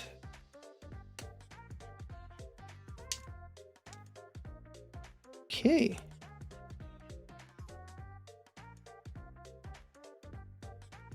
One, two, one, two, one, two. All good. Now we put it in. Bigger forehead on top. Okay, now we screw everything in. Where's my screwdriver? This has been one of the most painless builds ever. I did a lot of searching. Good for you, dude. Doing XD with the research. Awesome stuff. Good thing with the RK71 is it's plate mount for starters. Yes, I agree. It's very easy to lube. It's also hot swap. He got hot swap. So you just have to pop out the switch and just like lift tabs and take out the stabilizers and you can tune it really easy. Switches you got were ACO, and I read that they don't sound that great on lube. That is true, but ACO switches are also really good bang for the buck. They are relatively cheap, even when compared to like almost everyone's go-to, which are Gateron yellows and stuff. Like they sound better for the price that you are purchasing them for. ACOs are loud on stock. Most of the new ACO switches are now smoother when you use them. Yep. ACO is also one of those companies that are really like quote unquote pushing the boundaries in terms of what they are manufacturing for commercial use. Like in my opinion, ACO has been doing a lot better job, has been doing a lot better of a job than Glorious is. Just ask the Walking Cube Wiki. It's better and more reliable information. I wouldn't say. I just consume a lot of. I just consume a lot of Cube content. And yes, cheap. Yep. But they're not like cheap in the sense that they're bad. They're they're cheap in the sense that their value is what I'd like to call them. They're like really good value switches. They are really good for people who are starting out. Also, they come in a really nice case. Like ACO's switch cases is like the most extra way to like ship switches I've ever seen. Practically. ACO also gives many options for people. Yep. Imagine having HHKB stacked acrylic board. Yeah. ACO is one of the only manufacturers that I know that have HHKB layout in stacked acrylic. And it's like under $100 also. I think their stacked acrylic cases are 70, 78 to 80 plus. Gonna be regular in Hana. Oh, that's awesome. Whatever you do, don't make the same mistake as I did buying Zelio switches XT. Yes!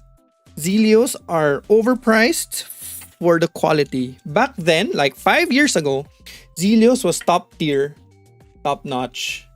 Zelios was heralded as like the best Switch money can buy because of how expensive they were. But the thing with Zelios is they never really got to innovate, adjust, change, or grow. They stuck with a lot of the stuff that they have and ignored a lot of the stuff that's been going on. And been so many manufacturers now here at almost $1 a Switch, you can get so much better Switches. They will have an Alice soon this year. Oh, stacked. Ako with the stacked acrylic Alice is going to fight SM keyboards and stuff like that. But, well, at least it's not fully custom. First custom Switches was Zelios as well. Good thing my cousin gave those Zelios to me. Yep. Okay, so we all screwed everything in. Now we get to do the fun part of adding our keycaps and listening to how they sound without tape. So it has no tape. No tape, no tape, no PCB foam aside from the spacebar, and pretty much nothing else done to the board itself. So this is basically stock, quote unquote. And I will see what they sound like.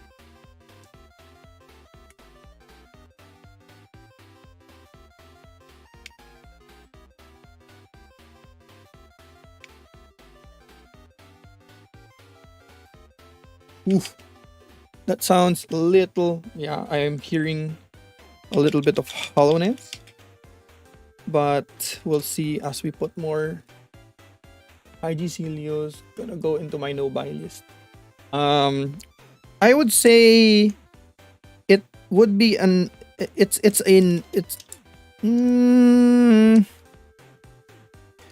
wouldn't say no buy. I would say you can get better value for your money. Because there's nothing really special about it. Trying to recreate Lyra spacebar. Lyra spacebar is a lot worse. But this is hollow AF. And I think I will know, I should be able to figure out how to I have an idea how to fix the spacebar. If the spacebar is the only thing wrong, I can shove in a folded piece of PE foam that's like this thick, this long, just under the spacebar, and that will fix the hollowness while keeping the clackiness of the rest of the build.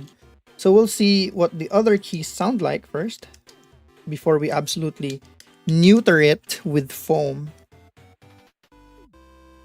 Okay, so far all the other modifiers sound good. Yep.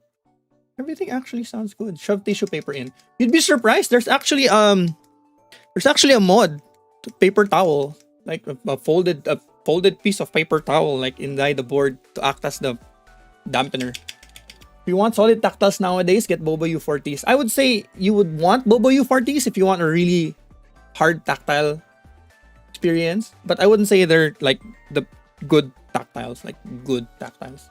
They're definitely hard tactiles. Out of everything, I think the spacebar is the only thing I'm iffy with, that I do not like. So I'm going to like not put other keycaps on right now. I'm gonna open it up. I'm gonna cut a sheet of PE foam and shove that in there, and we'll see. Holy bobas. Oh my goodness. Spent $2 a Switch. I am personally not too big of I would say that if I was given a choice between extremely hard tactiles or like soft, like MX Browns, I would probably choose MX Browns because I prefer lighter tactiles. There's a guy who uses paper towel as replacement for PE foam. Keyboard did it. Yep, I also saw that. It works well to fill out hollowness, but it doesn't give the same tone. Just get white jades or hurry mouse if you want more harder tactiles. I'm not really a fan of white jades. I guess I'm just not into extremely hard tactiles. So I guess XT is part of the tactile gang, huh? Oh, for in. Oops. Now I think Rin just likes um talking about more expensive switches. Okay, so we'll take this out. And I will shove a piece of foam right here where the spacebar is supposed to be. Give me a sec.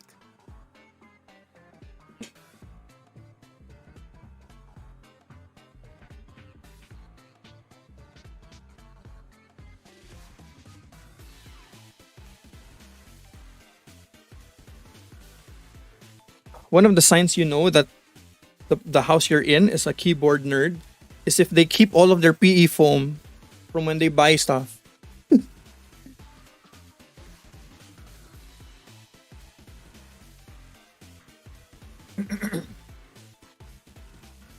Fancy headphones, thank you. I'm using more linears these past few months. Yes. Linear gang. Linear gang gang.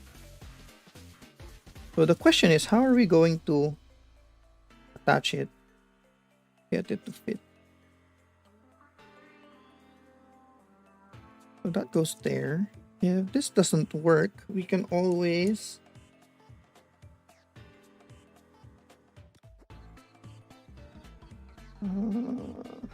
just tape the bottom of just the space bar, doing some sort of a partial tape mod on it.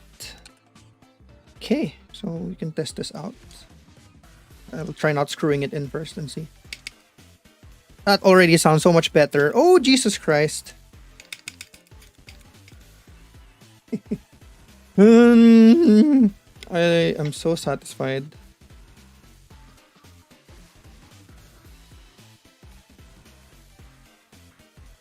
Mr. Suit with tungsten, Mode 65 with Popo, Bakaneko with graphite, golds, and Bebox with raids. I am excited for my raids. Holy pandas are still nice. Like heavy tactiles get tiring after a while. I think that's the thing. That's the thing with heavy tactiles. Like at first they're like, holy shit, they're so good. But after like a few months, you're like, my fingers are tired.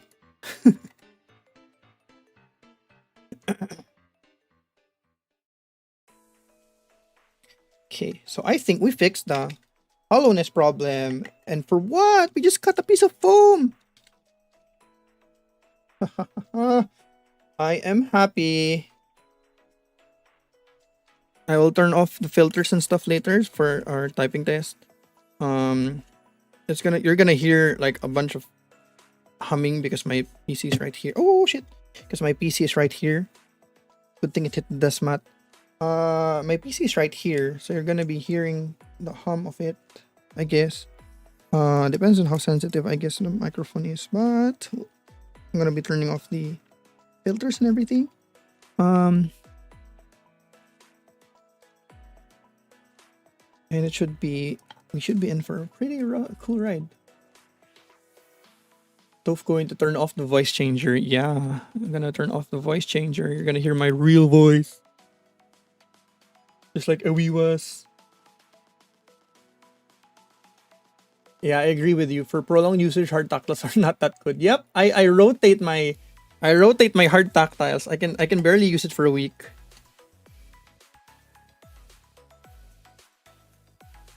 Which is why I use them on like bigger boards because I don't normally use bigger boards for prolonged periods of time.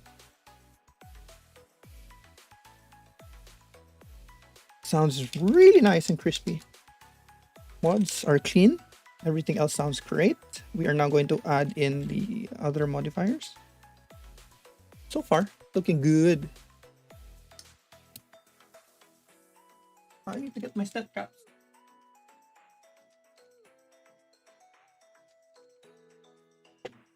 Find the step caps lock.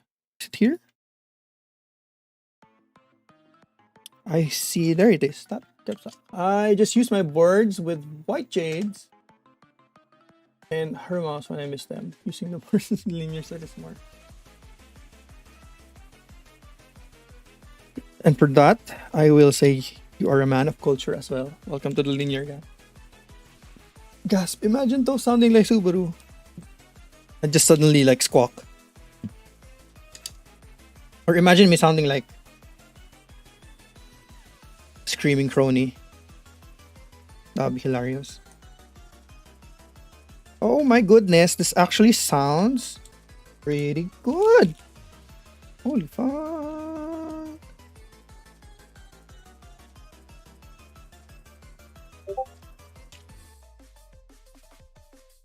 Five, six.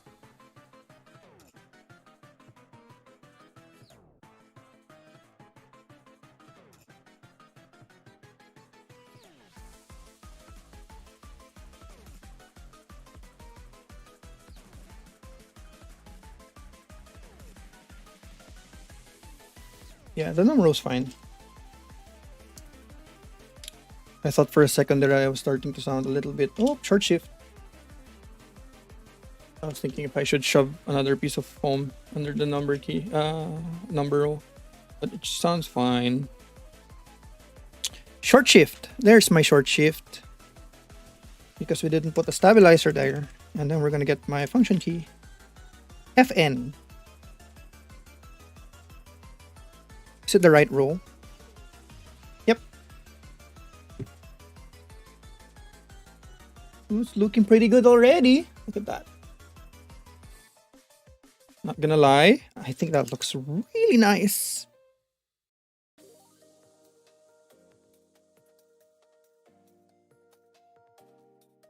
QWER. Open close P. QWER EY. I think my next board that's coming in is supposed to be the Fuji 65 YU. And that's going to be a Navy board. It should be shipping somewhat in the next couple of weeks, I guess. But if I think it might get hit by Chinese New Year, also ASDF.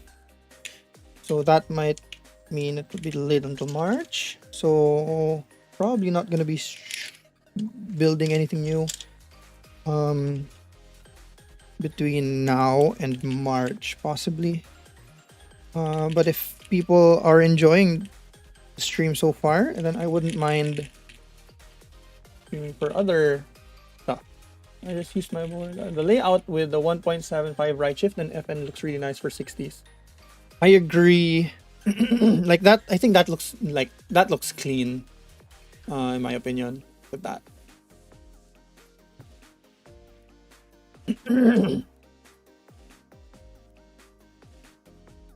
ZX CV.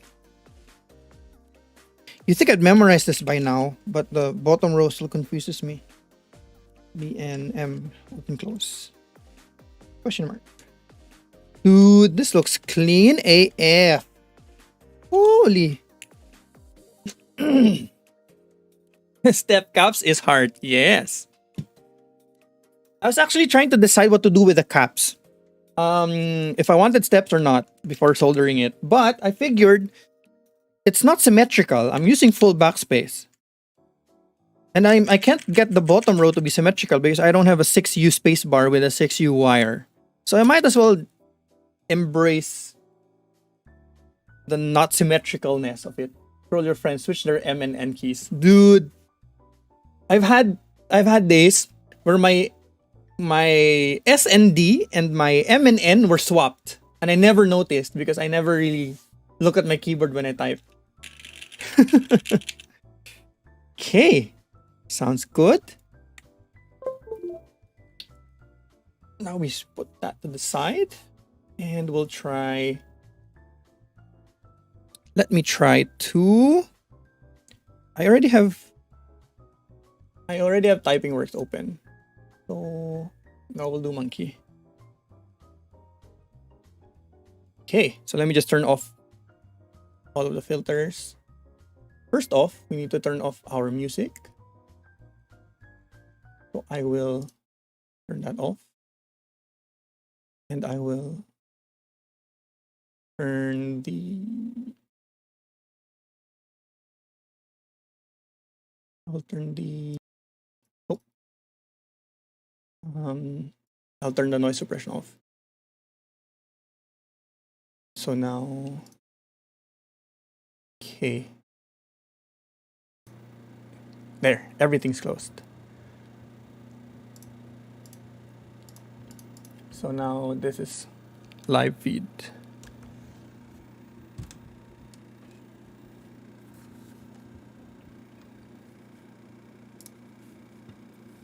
And we'll see how it types.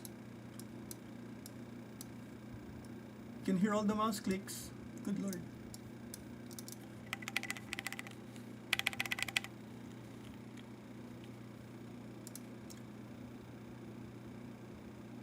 Yeah, sorry.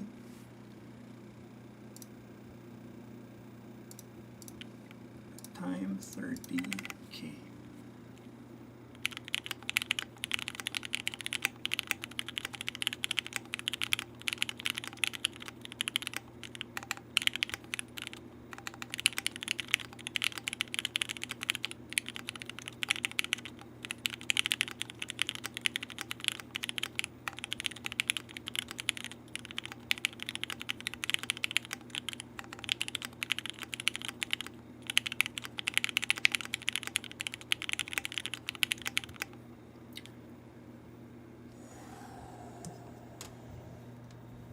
I like that.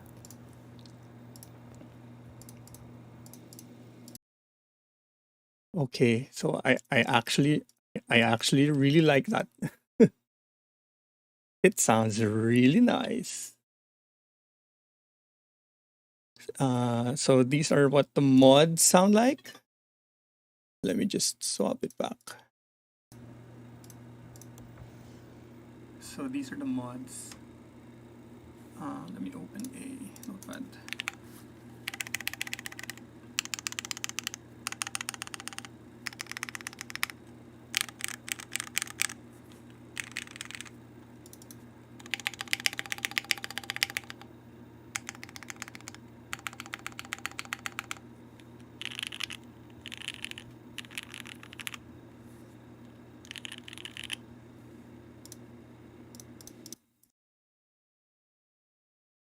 I think that sounds really nice. For a 5,000 peso board, not bad, not bad. So this is the finished. Let me see if I can see my own screen.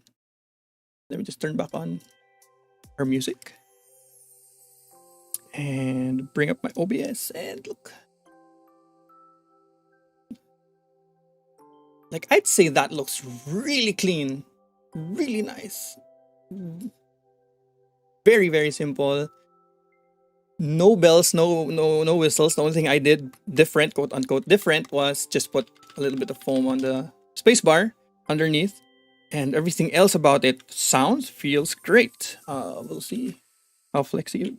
It's actually flexing a lot, considering. Like, I don't know if it can be seen on camera, but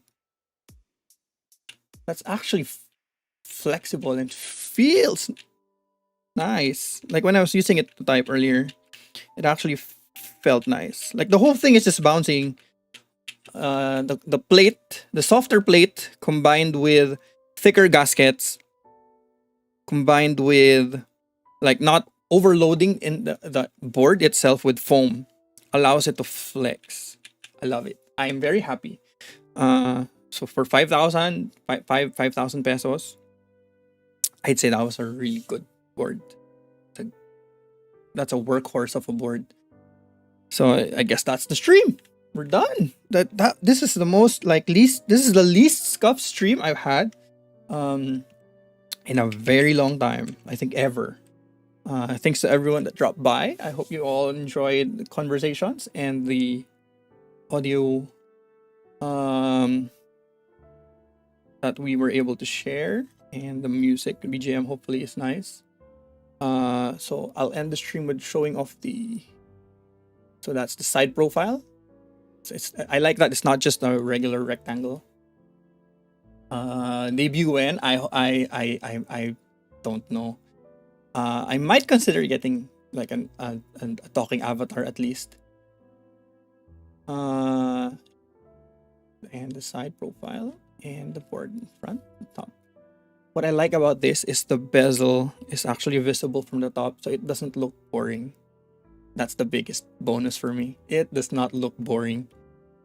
So yeah, good board. 5K, half the price of practically half the price of a Bakaneko 60. Not bad. Thanks everyone for watching, and I'll see you next time.